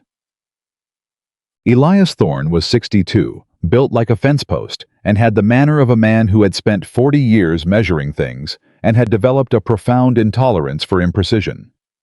He took the stand, confirmed his qualifications, in a voice that suggested he found the formality somewhat beneath him, and proceeded to dismantle the 1871 survey irregularity argument with the methodical thoroughness of someone unbolting machinery. The 1871 document, Thorne said, was a preliminary survey, not a final plat. It was never registered with the territorial office. It is, legally speaking, a working document, the kind used in initial assessment, not in boundary establishment. He looked at Marsh over his glasses. "I have seen it. The error in the eastern boundary is not a record irregularity. It is a draft notation that was never corrected because the survey was never completed or submitted. It has no legal standing." Marsh rose. "Mr. Thorne, isn't it true that this document was used as the basis for—" "It was used as a basis for nothing," Thorne said with the patience of a man explaining something for the last time. "A document that was never submitted to the territorial office cannot serve as the legal basis for a boundary claim. I'll say it as many times as necessary for it to reach the far side of the room." Several people in the gallery made sounds they quickly suppressed. Prentice didn't quite smile, but something shifted at the corner of his mouth. "Thank you, Mr. Thorne. Mr. Marsh, you'll have your chance on cross-examination. Let's continue." Clara kept her eyes on the table in front of her. She could feel Douglas Holt looking at her from across the aisle. She did not turn. Patterson took the stand just before noon. He was a broad man in his 50s, not given to speeches, who had spent his entire adult life on mountain land, and had the particular credibility of someone who had nothing to gain from being there except the satisfaction of saying what was true. He stated his name. He stated his property's location relative to Clara's. He stated that he had observed the construction of Clara Harper's cabin from the beginning of June through the present date. "And what did you observe?" Cole asked. Patterson looked at the judge. "I observed a woman who knew what she was doing," he said. "I've built 2 cabins myself. I know what it takes. Miss Harper laid a straight foundation-framed true walls and put a roof on that structure that will outlast half the buildings in this town." He paused. "She did most of it alone. I offered help twice. She thanked me and declined." He looked directly at Marsh. "That's not the behavior of someone who stumbled onto land she didn't have a right to. That's someone who came to stay." Marsh stood. "Mr. Patterson, are you aware that Miss Harper has a documented relationship with Mr. Caleb Dawson, whose own history with Mr. Aldridge?" Cole was on his feet. "Objection. Relevance to the land claim." Prentice looked at Marsh. "Mr. Marsh, the witness is here to testify to the improvement and occupation of the claimed property. If you have a question about that, ask it." Marsh looked at his papers. He asked 2 more questions, neither of which touched anything that mattered, and sat down. Clara allowed herself one slow breath.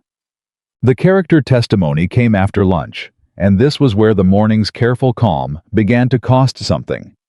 Marsh called his first witness, a man named Gerald Peel, who Clara had never seen before in her life, who claimed to have known her from Missouri, who testified in a slow, regretful voice that he had always had concerns about Miss Harper's conduct and reputation, that there had been questions in the community that he personally had heard from whom? Cole said on cross. Peel paused. From various people. Name one. Another pause. I don't recall specifically. You testified under oath about community concerns regarding a specific person, and you don't recall a single source for those concerns. It was general knowledge, Peel said. General knowledge, Cole repeated. He looked at Prentice. Your Honor, I'd like to enter Miss Harper's sworn statement into the record at this time. Marsh was on his feet. Objection. The statement goes beyond the scope of... The statement, Cole said, directly addresses the origins of the so-called community concerns that Mr. Peel has just introduced into testimony. He opened the door. Your Honor, Miss Harper should be permitted to walk through it. Prentice looked at Marsh, looked at Cole, looked at the document Cole was holding. I'll read it, Prentice said. At recess. The recess lasted 25 minutes. Clara sat in the small anteroom beside the courthouse with Cole and Caleb, and nobody talked much. Caleb had brought water and bread from the wagon, and Clara ate because she knew she needed to, rather than because she was hungry. Cole reviewed his papers. The baby pressed steadily against her ribs. He's reading it, Cole said quietly. I know, Clara said. Prentice is a careful reader, Cole said. He won't skim it. Good, Clara said. Caleb was standing by the wall. He hadn't sat down since they came in. Clara looked at him. You're restless, she said. I'm fine, he said. You're restless, she said again. What is it? He looked at her for a moment. Holt hasn't testified yet, he said. Marsh hasn't called him. Cole looked up from his papers. He came all the way from Missouri with a Denver lawyer, Caleb said. He's not here to watch. He's here to say something. He paused. The fact that Marsh hasn't put him on the stand yet means he's saving him, for something specific. Cole was quiet for a moment. For the rebuttal, he said slowly.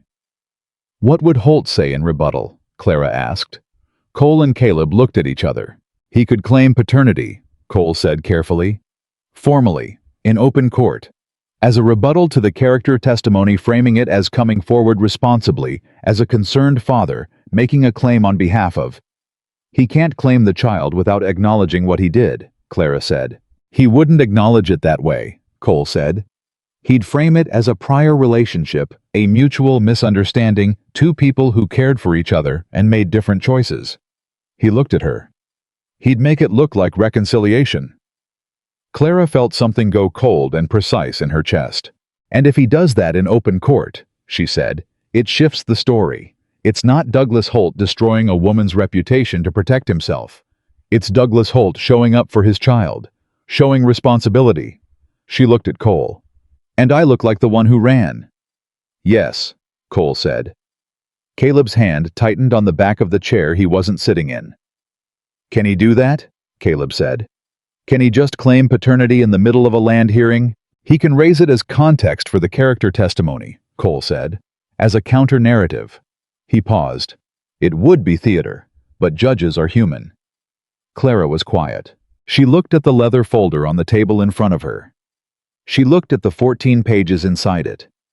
She thought about every word she'd written, the care she'd taken, the precision with which she'd told what happened.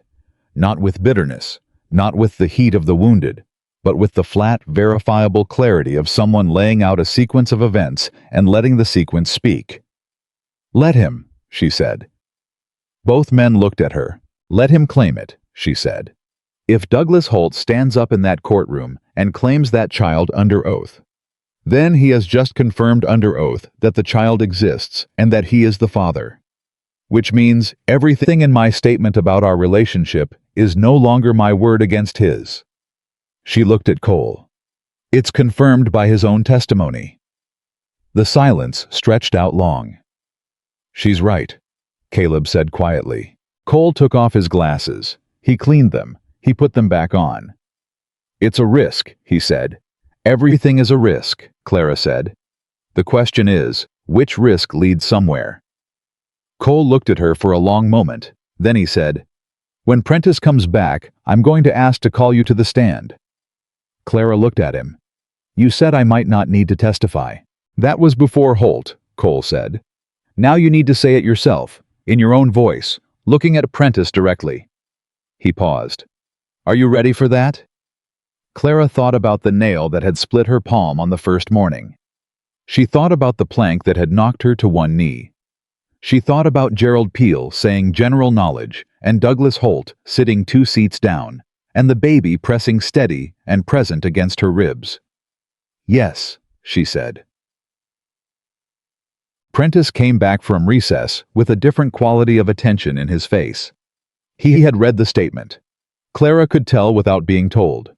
He looked at her differently, not with sympathy, which she didn't want, but with the particular alertness of a man who has received new information and is reorganizing what he knows around it.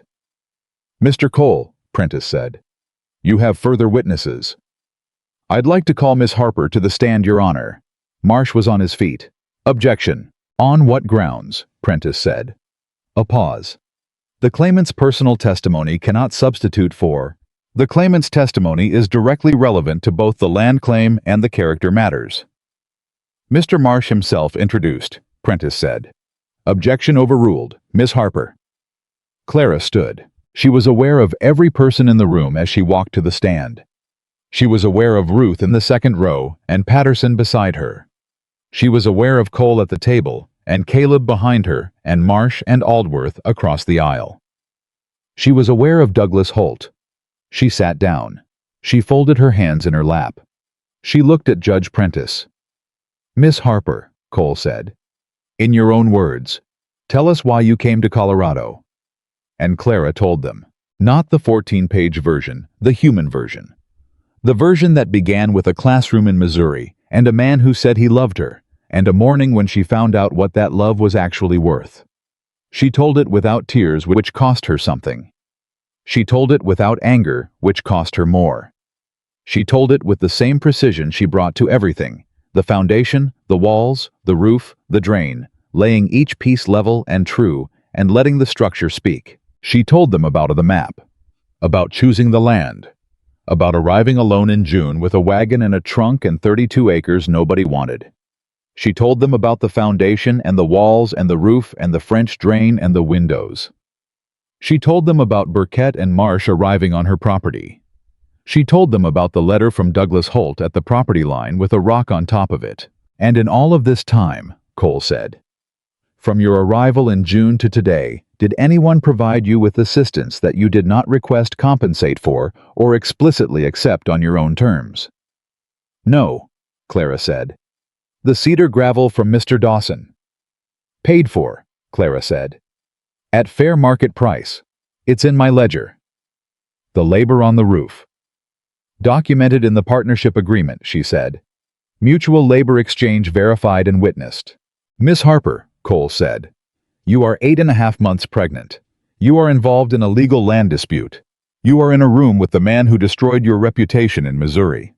He paused. "Why didn't you simply accept Mr. Holt's private offer and resolve this quietly?" The courtroom was very still. Clara looked at Prentice. Not at Marsh, not at Holt, at Prentice. "Because the offer wasn't about resolution," she said. "It was about silence. And I have been quiet about what happened in Missouri for 7 months because I had no platform and no standing and no one who would listen." She paused. "I have 32 acres and a built cabin and a court of law that is required to hear me. I am not going to be quiet again." Nobody in the room made a sound. Then Marsh stood for cross-examination. Howe was careful. She had expected him to be aggressive, and he surprised her by being careful instead, which was actually more dangerous. He asked about the exact date of her departure from Missouri. He asked about her financial resources. He asked with great delicacy about the nature of her relationship with Mr. Dawson, the timing of the partnership agreement, relative to the court, filing the question of whether the agreement had been filed in response to the legal proceedings, rather than as a genuine business arrangement. "The agreement was filed," Clara said, Because Mr. Dawson has provided documented labor and materials in connection with the property, and because your client's representative was conducting inquiries in Grover's Crossing, specifically designed to mischaracterize the nature of that assistance.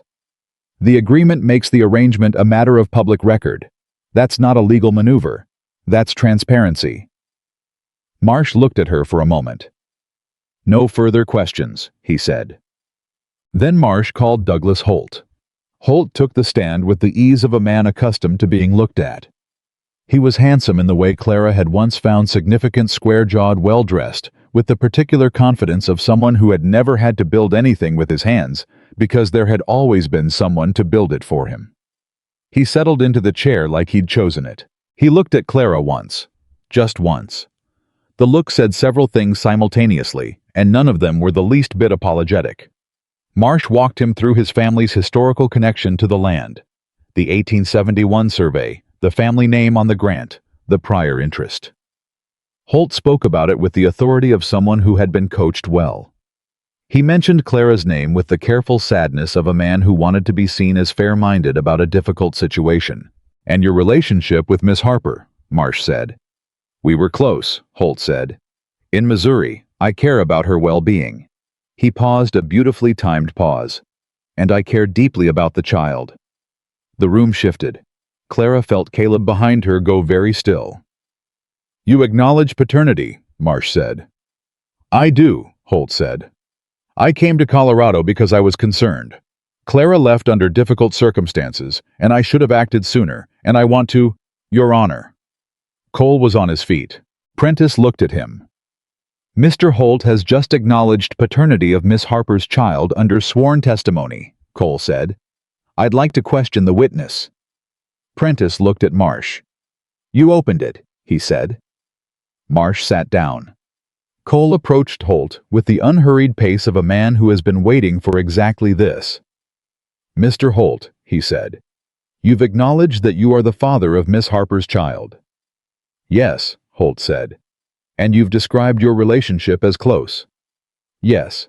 "Were you aware of the pregnancy before Miss Harper left Missouri?" A pause. The first pause. Yes."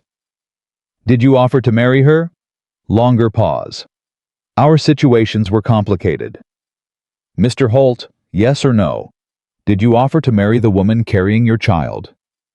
The room was very quiet. "No," Holt said. "Did you provide her with any financial assistance before her departure?" "No." "Did you take any action to support her after she left?" I made inquiries."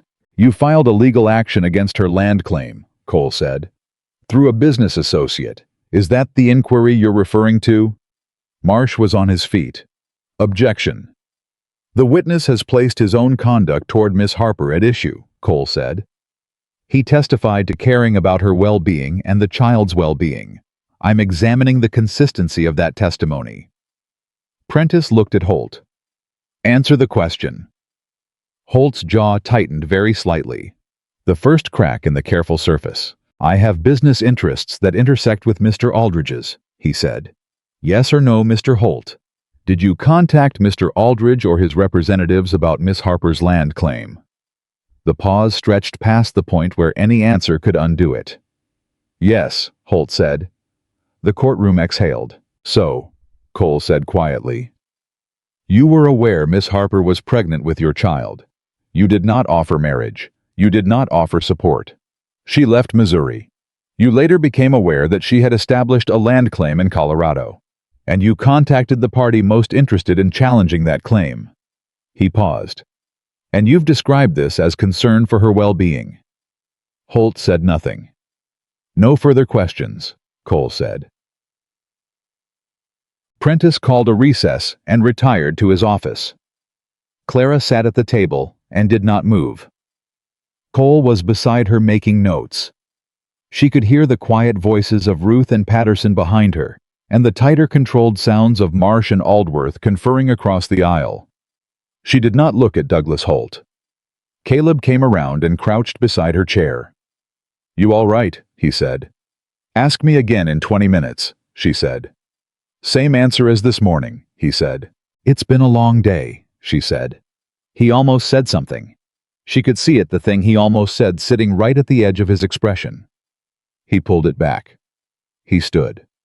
He put his hand briefly on the back of her chair, not on her shoulder, not presuming anything, just there. And then he moved away. It was enough. Sometimes that was exactly the right amount. Prentice came back in 19 minutes.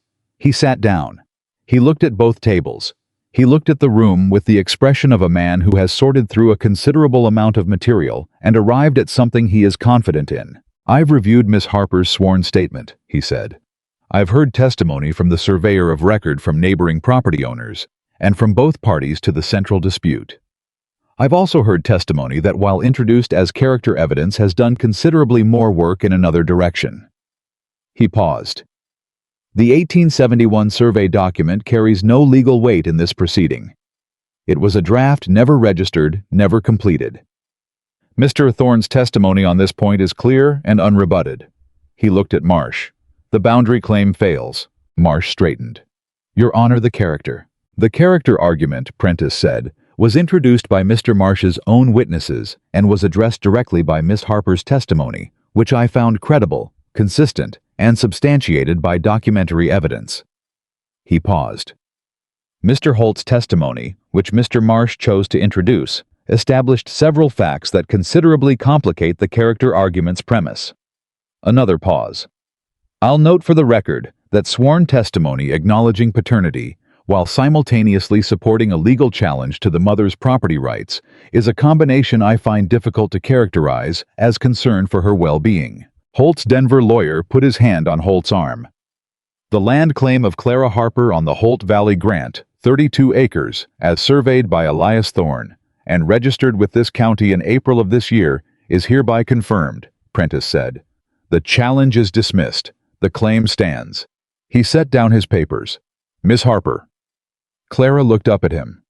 "Build something worth keeping," he said. It was the first and only thing he said directly to her that was not procedural. "Yes, Your Honor," she said. "I already have." The courtroom emptied slowly. The way rooms do after something significant has happened. People moving with the slightly dazed quality of those who have just watched something they will talk about for a while. Ruth embraced Clara before she had fully stood fiercely and briefly, and said nothing at all, which was exactly right. Patterson shook Cole's hand and nodded at Clara with the respectful economy of a man who had said what he had to say on the stand and considered it complete. Cole gathered his papers with the methodical satisfaction of someone whose work has held. Douglas Holt left without speaking to her. She watched him go. She registered it, the choice he made walking out of that room without a word, and she felt it move through her and settle into the category of things that were finished. Not forgiven. Finished. Those were different things, and she knew the difference.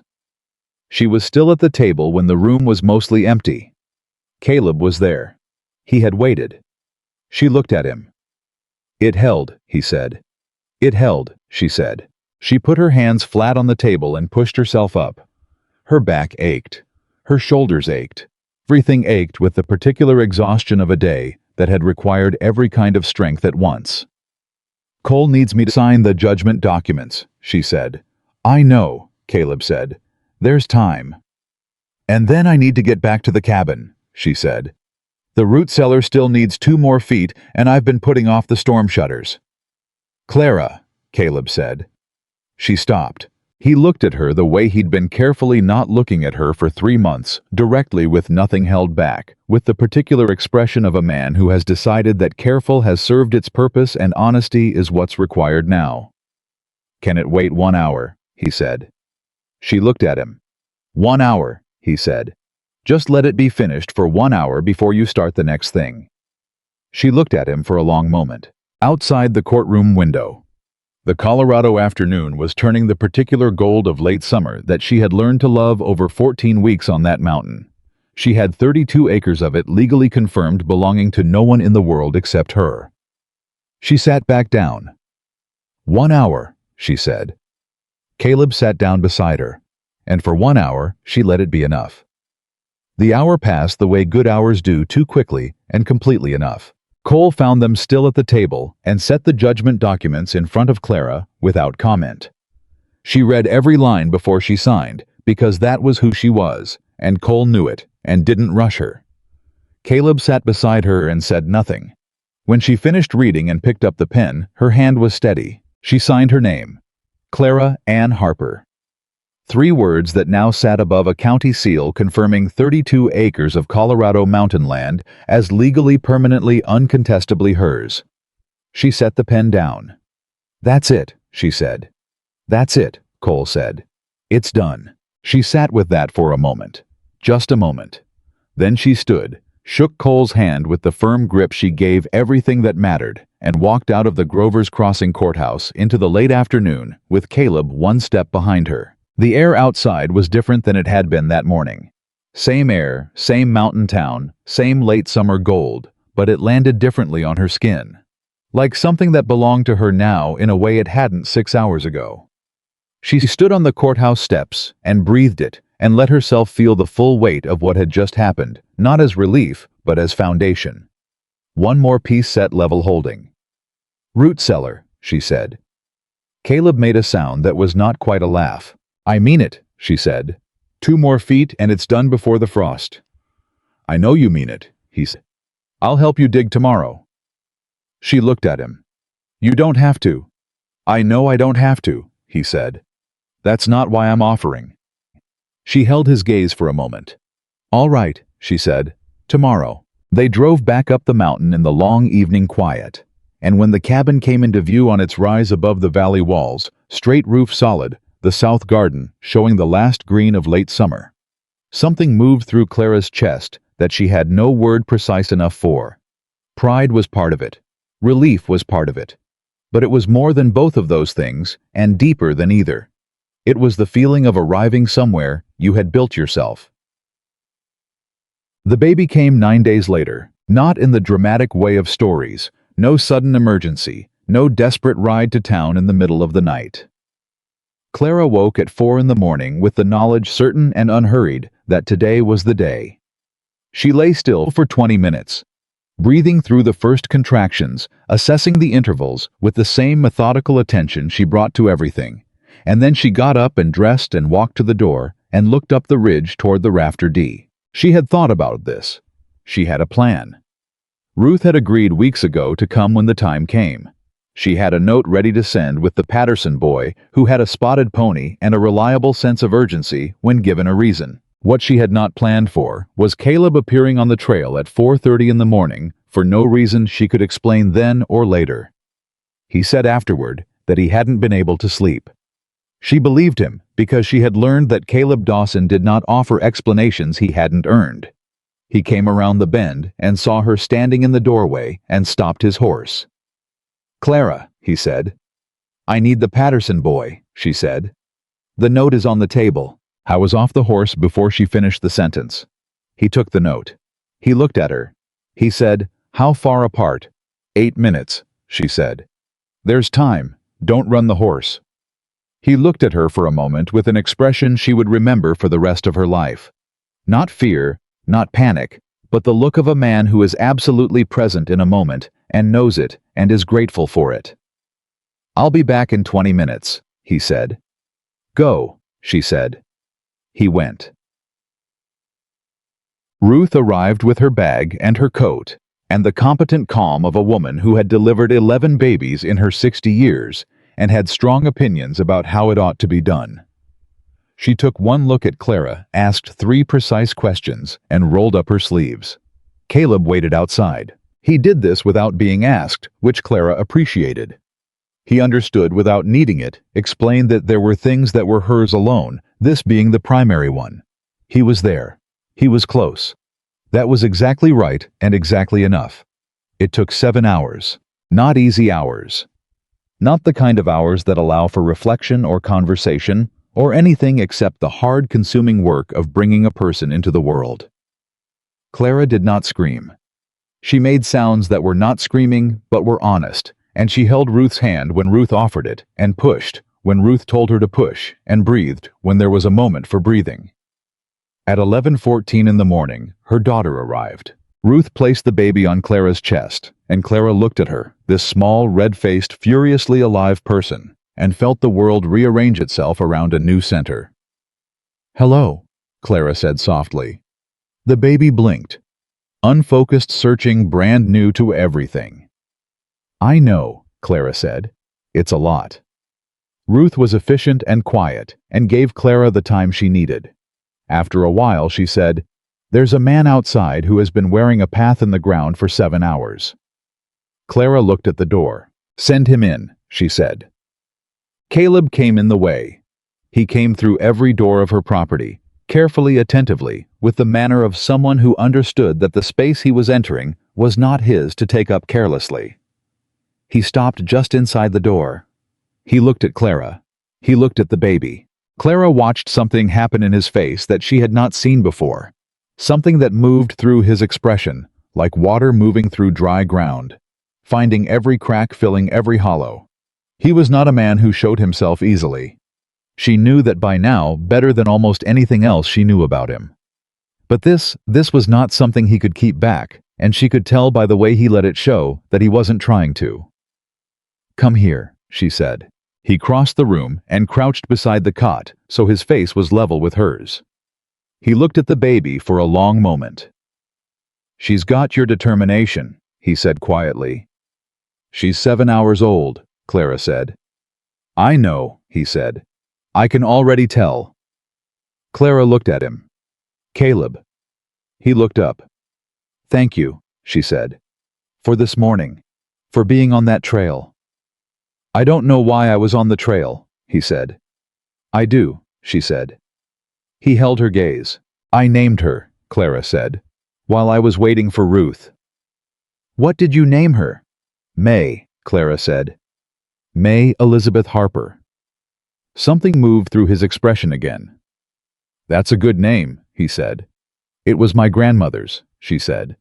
"She was the only person in my family who ever told me I could do what I set out to do."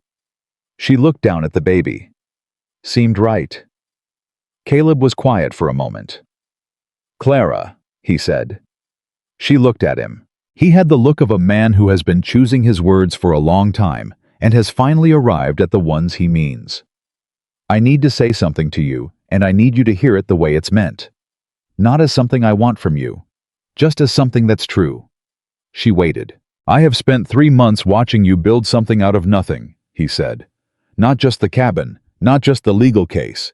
You built everything, a life, from the ground up on your own terms without asking anyone's permission." He paused. "I've admired a lot of things in my life. I've never admired anything the way I admire what you've done this summer." Clara said nothing. She let him finish. "And somewhere in those 3 months," he said, "admiration became something else. I don't have a different word for it that feels honest. I want you to know it's there." He looked at her steadily. "I'm not asking you for anything. I'm not offering anything you didn't ask for. I just wanted you to know." Clara looked at him for a long moment. "I know," she said softly. "I've known for a while." He let out a breath. "And—" She looked at May. She looked at the walls she had built. She looked at Caleb. "And it terrifies me," she said honestly. "Because the last time I trusted something like that, it cost me everything I had." "I know," he said. "And I'm going to need time," she said. "More time than feels reasonable, probably. I'm going to need to be slow about it." "I'm a patient man," Caleb said. "You're going to need to be," she said. "I know that too," he said. The quiet between them was full. Not of everything resolved. Nothing was fully resolved, and she was honest enough to know that was how real things worked, but of everything acknowledged, laid on the table, seen clearly by both of them. "Ask me again in the spring," she said. Caleb looked at her. "Ask me whatever you want to ask me," she said. "In the spring, when May is sleeping through the night, and the root cellar is stocked, and the storm shutters are on, and I can think in a straight line again." Something crossed his face that was slow and warm and genuine, and entirely unlike any expression she'd catalogued on him before. "Spring," he said. "Spring," she said. He stood. He touched May's hand with one careful finger, so lightly it barely registered, and May's fingers curled around it with the blind, powerful grip of the newborn. And Caleb looked at that for a moment, with an expression that Clara would carry with her for the rest of her life. Then he straightened. He picked up his hat. "I'll see to your horse," he said. "And the root cellar needs the east wall reinforced before the freeze." "I know," she said. "I'll start on it tomorrow." "Caleb," he turned. "Stay for supper," she said. "Ruth's cooking something. You've been outside for 7 hours." He looked at her for a moment. "All right," he said. He walked back to the door and stopped with his hand on the frame. He turned back one more time. "Clara," he said, "for what it's worth, whatever you decide, whenever you decide it, what you built here doesn't need me in it to be complete. You did that. Nobody gave it to you." She held his gaze. "No," she said. "But some things are better with company." He nodded once.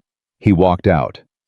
And Clara sat in the cabin she had built with her own hands, holding the daughter she had brought into the world on her own terms, and felt for the first time in a very long time that the shape of her life matched the shape of herself. The autumn came fast and cold, the way it always did at that altitude. Clara finished the root cellar in the first week of October. Caleb working the east wall, while she directed from the surface, because May was in the carrier on her chest, and the baby had opinions about sudden movements that Clara had learned to respect. The storm shutters went up the following week. The garden was put to bed properly, the last of the late vegetables stored, the soil turned and rested. Patterson came by twice with supplies. He said he had extra, of which Clara accepted, and logged in her ledger and paid for at fair price, because that was the arrangement she had with this valley. Now clear terms documented no ambiguity about what was owed and by whom. Ruth came every Thursday for the first month officially to check on May, unofficially, because she had decided the cabin was part of her world now and acted accordingly. Clara didn't object. She had learned over the summer that there were two kinds of help. The kind that comes with conditions, and the kind that comes with company, and Ruth's was purely the second kind. Caleb came every morning, not to work. After the first weeks, the major projects were done, the cabin was solid, the property was in the best shape it had been since she'd arrived in June. He came because he came. Because the morning ride down from the Rafter D had become part of the shape of his day, and she had stopped pretending she didn't notice the absence on the occasional day he didn't appear. They talked. That was the right word for it. Not the careful transactional exchanges of the early summer, but real conversation, the kind that builds up over weeks into a cumulative picture of a person. She learned about his childhood, the father who had rebuilt himself in Colorado, and the summer they'd built the ranch together, and the winters that had come after that had been harder and quieter. She learned about the water rights case, not the facts she already knew, but the feeling of it. 2 years of a fight that took something out of him, some ease, some willingness to believe the world was basically decent. He learned about Missouri. Not the condensed legal version she'd given the courtroom, but the texture of it, the classroom.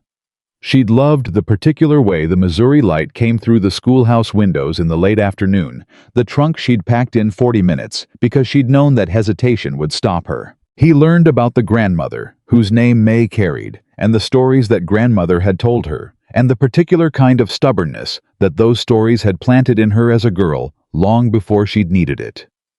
"She sounds extraordinary," Caleb said one morning. "She was," Clara said. "She used to say a woman who knows her own mind is harder to move than any mountain." He was quiet for a moment. "She was right," he said. Clara looked at him.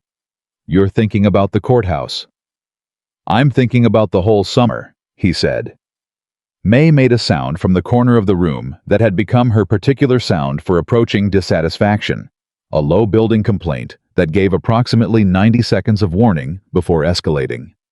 Clara was already moving. "She has opinions," Caleb said. "She has your stubbornness," Clara said. He blinked. "I've known her for 6 weeks. 6 weeks is enough," Clara said. She picked May up, and the complaint subsided immediately into the smug quiet of a baby who has gotten what she wanted. "She knows what she needs, and she says so until she gets it." Clara looked at Caleb. She learned that fast. Caleb looked at May. May looked at Caleb with the level-assessing gaze she had been giving him since the first week, as though she was conducting a long evaluation and had not yet reached a verdict. "She's going to be something," Caleb said quietly. "She already is," Clara said. The letter from Missouri came in November. Clara saw the handwriting on the envelope and felt her stomach tighten the way it used to. The old reflex, the old weight, and then she took a breath and opened it and read it standing at the table. It was not from Douglas Holt. It was from the Millfield School Board. Formal letterhead. A formal tone that was doing its best to be warmer than it was accustomed to being. They had become aware of the proceedings in Colorado, the judgment, the public record. Miss Harper's sworn testimony, the details of which had apparently traveled with the speed that significant things travel in connected communities. They were writing to express regret. The word appeared twice. They were sorry for the manner of her dismissal. They recognized in retrospect that the information they had acted upon was not substantiated, and that they had acted in haste, and that Miss Harper's years of service to the Millfield School deserved a better accounting. They were not offering her job back. She was in Colorado. But they were putting a formal statement in their records. Her service acknowledged. Her dismissal noted as an error. She read it twice. She set it down. She picked May up from the corner and held her and stood at the east window. Her window, the one she'd set 3 inches higher than planned, because the measurement came out wrong, and the wrong measurement had turned out to be better, and looked out at the mountain valley that was hers, documented and confirmed 32 acres of Colorado that she had arrived at with nothing and had filled with everything she had. She felt the letter's meaning move through her. Not vindication, that word was too small and too loud for what this was. Something quieter. The closing of a door that had been standing open at her back for 7 months, letting in cold air she'd learned to live with but hadn't needed. She had not needed the letter to know she was right. She had not needed Millfield's regret to understand her own worth. But there was something in the receiving of it, in the formal acknowledgement of a true thing that settled into her chest and stayed there. She wrote back the same afternoon. 1 paragraph. She thanked them for the letter. She noted that she wished the acknowledgement had come sooner for her sake, and for any other teacher who might find herself in the same position. She wished them well. She signed it, Clara Ann Harper, Holt Valley, Colorado. She sealed it before she could second-guess the tone. It was Caleb who noticed the change in her 2 days later. He arrived in the morning, as he always did, found her at the table with the account ledger open, and stopped just inside the door, the way he did when he was reading a room before he entered it. "Something happened," he said. "A letter came," she said. "From Missouri." He waited. "From the school board," she said. "They apologized." He was quiet for a moment. "How are you?" Clara thought about it honestly. "Better than I expected to be," she said. "And differently than I expected to be." "Differently how?" She looked at the ledger, at May asleep in the corner, at the walls she'd built around all of it. "I thought getting that kind of acknowledgement would feel larger," she said. "Like something being restored, like getting back something that was taken." She paused. "But it doesn't feel like restoration. It feels more like confirmation of something I already knew." She looked at Caleb. "I stopped needing their apology somewhere around the time I drove the first nail into the foundation." Caleb was quiet for a moment. "Then what does it feel like now?" he said. "Like permission to stop looking back," she said simply. He nodded, not with the urgency of someone who had been waiting for her to say this. Just the quiet acknowledgement of a man who understood that some things have their own timing, and the only thing to do is respect it. "Good," he said. He sat down across from her, and she slid the ledger toward him. They had been working through the winter accounts together. Caleb's ranching experience, filling gaps in her knowledge. The same way her building knowledge had filled gaps in his that summer, and they worked through the morning numbers in the comfortable, focused quiet that had become the texture of their days. The first snow came in the second week of November. Clara stood in the doorway and watched it fall quiet, steady, covering the garden bed and the root cellar door and the split rail fence Caleb had helped her finish in October. May was on her hip watching with the intense concentration of someone encountering something entirely new. "Snow," Clara said. May put her hand out toward it. "Cold," Clara said. May's hand hit the cold air at the doorway, and she pulled it back with a look of profound offense. "Yes," Clara said. "I know. The world contains surprises." Caleb appeared on the trail with the particular timing that she had stopped trying to explain and simply accepted as part of how he moved through the world. He rode up to the fence and looked at the cabin and looked at the two of them in the doorway. "Storm shutters holding," he called. "Solid," Clara called back. "Root cellar sealed. Yesterday." He nodded. He got down from the horse and came through the gate and up to the door, and May looked at him with the expression she had been developing over the past weeks, the one that had finally definitively landed on the favorable side of her long assessment. May reached for him. It was the first time she'd done it. Clara felt it, the small, significant shift of that, reaching the way it changed the geometry of the doorway of the three of them standing there together in the first snow of the season. Caleb looked at May's outstretched hands. He looked at Clara. "May I?" he said. It was such a careful, deliberate thing to ask permission clearly stated for something small. The same way he had asked permission for everything all summer. It was the same instinct that had stopped him at the property line for weeks before crossing it. The same instinct that had put no obligation on a note under a pile of gravel. The same instinct that had made him say, "Ask me whatever you want to ask me in the spring," and leave it there. Clara handed May to him. May grabbed his jacket immediately with both fists, the way she grabbed everything she decided was hers, and settled against his chest with the particular satisfaction of someone who has completed a lengthy deliberation and is confident in the conclusion. Caleb held her with the careful attention of someone who understood they were holding something irreplaceable. He looked at Clara over May's head. Clara looked back at him. "It's still November," she said. "I know," he said. "You said spring." "I said spring," he agreed. "It's not spring," she said. "No," he said. "It isn't." He held her gaze. But May apparently didn't want to wait.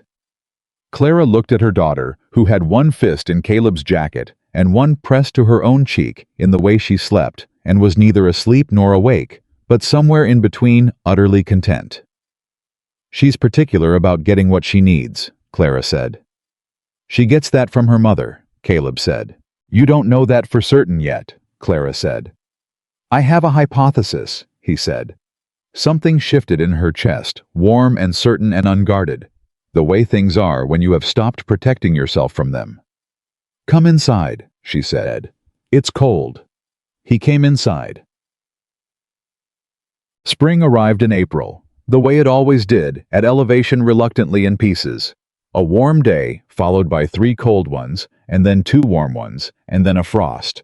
And then suddenly on a morning you didn't expect it, the south-facing slope showing green. Clara was turning this garden bed on that morning, working the soil with the methodical attention of someone who understood that the ground needed preparation before it would give back what you put into it. May was in the carrier on her chest, 7 months old, watching the dirt, with the fascinated gravity of someone discovering that the world had layers. She heard Caleb on this trail before she saw him. She knew his horse's pace by now the way she knew the sound of her own door. Specific and familiar, a sound that had become part of the architecture of her days. He came through the gate. He looked at the garden. He looked at May. He looked at Clara. "It's spring," he said. She kept working the soil for a moment. "It is," she said. He dismounted. He tied his horse to the post that had been driven into the ground for exactly that purpose back in June, when she'd rigged the block and tackled to the timber, and hadn't known yet that he'd be using it.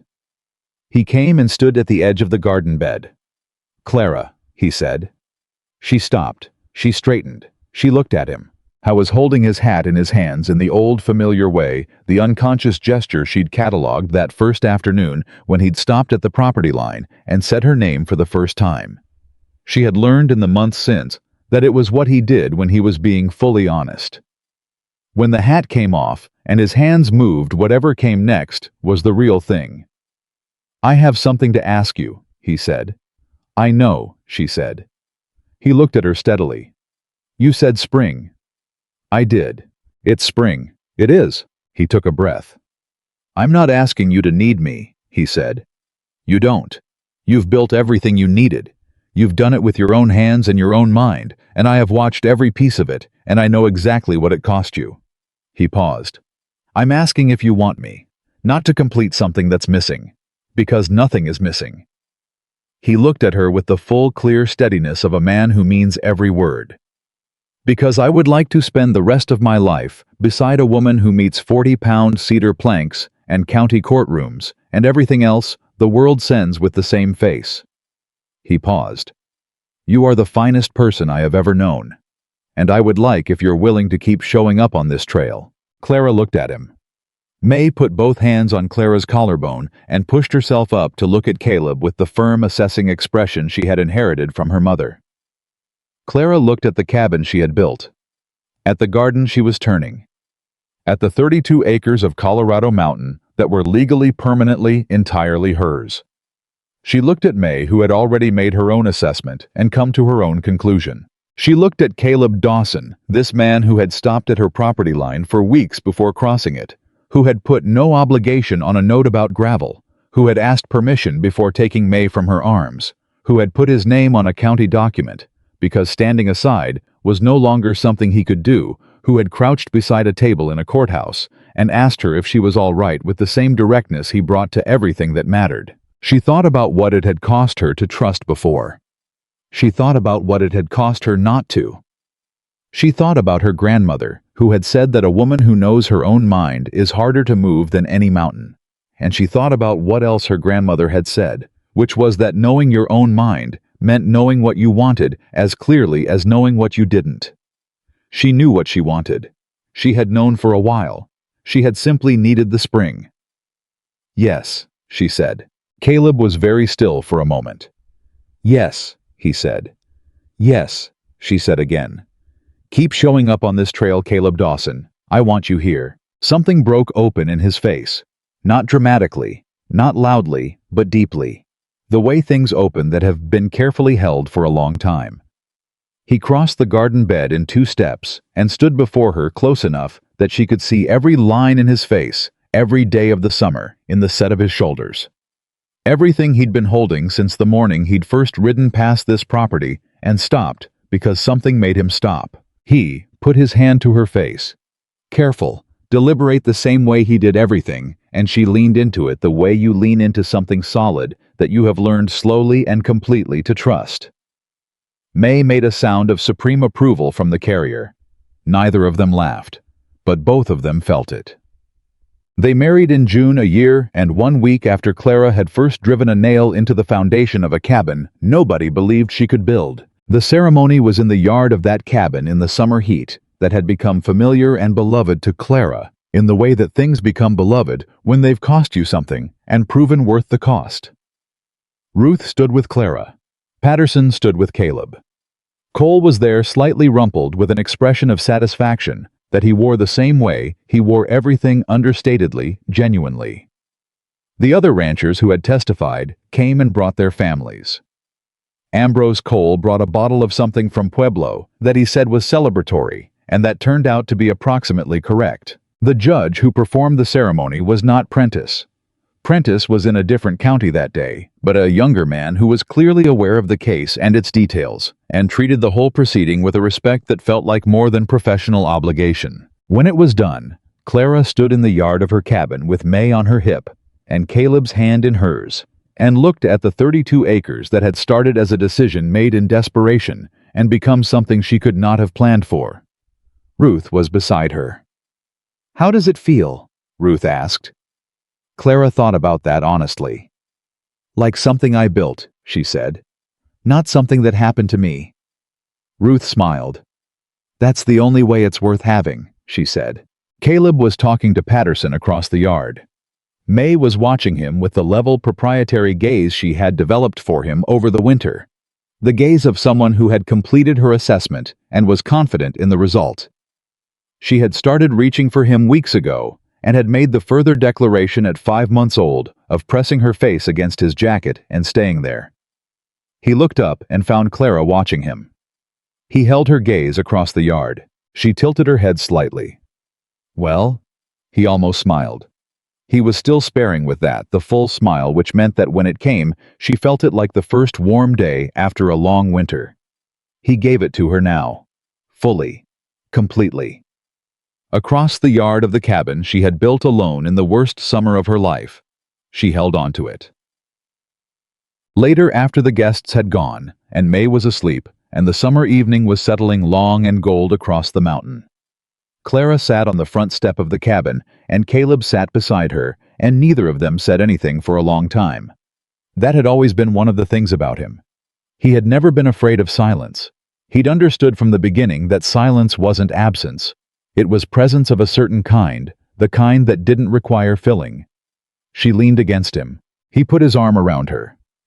They sat there together in the last light of the summer evening, and the mountain was quiet around them, and the cabin behind them was solid and real, and entirely the product of one woman's refusal to stay down, and the valley below them was 32 acres of Colorado that no court in the territory would ever successfully challenge, and the child inside was sleeping the deep, confident sleep of someone who knew exactly where she was. "I keep thinking about the first morning," Clara said. "Which part?" "When the nail went in wrong," she said. "I had to yank it back out and start over." She paused. "I thought, if this is how it starts, if the very first nail goes wrong." "You didn't stop," he said. "No," she said. "But I thought about it. For about 4 seconds I thought about it." He was quiet for a moment. "What changed your mind in those 4 seconds?" Clara thought about it. "Nothing changed my mind," she said. "There was no alternative. There was only forward." She paused. "And then the nail went in straight." Caleb was quiet for a while. "That's the whole story," he said. "What do you mean?" "That's all of it," he said. "The nail went wrong, there was no alternative, and then it went straight." He looked at her. "Everything else is just detail." Clara thought about that. She thought about the 32 acres, and the French drain, and the crooked window measurement that became a better window. She thought about the partnership agreement filed in a county office.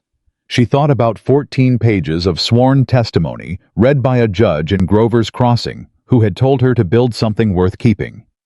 She thought about a spotted pony on an urgent errand and a man on a trail before dawn who hadn't been able to sleep. She thought about the particular kind of trust that doesn't come from a moment, but from accumulation, piece by piece, level and true. No shortcuts, built so carefully that by the time you recognize it for what it has already become load-bearing. "Yes," she said softly. "Everything else is detail." The mountain held them, and the evening held the mountain. And Clara Harper, who had arrived in Colorado with nothing except a wagon and a trunk and a dream nobody believed in, sat in the home she had built and looked at the life she had chosen and found that it matched exactly and completely the shape of who she was. She had not needed someone to complete her. She had needed someone who saw her clearly, stood beside her faithfully, and understood without being told that the strongest thing in the valley was not the mountain and not the cabin. It was the woman who had looked at the worst summer of her life and decided to build something beautiful out of it anyway. And she had. And it held.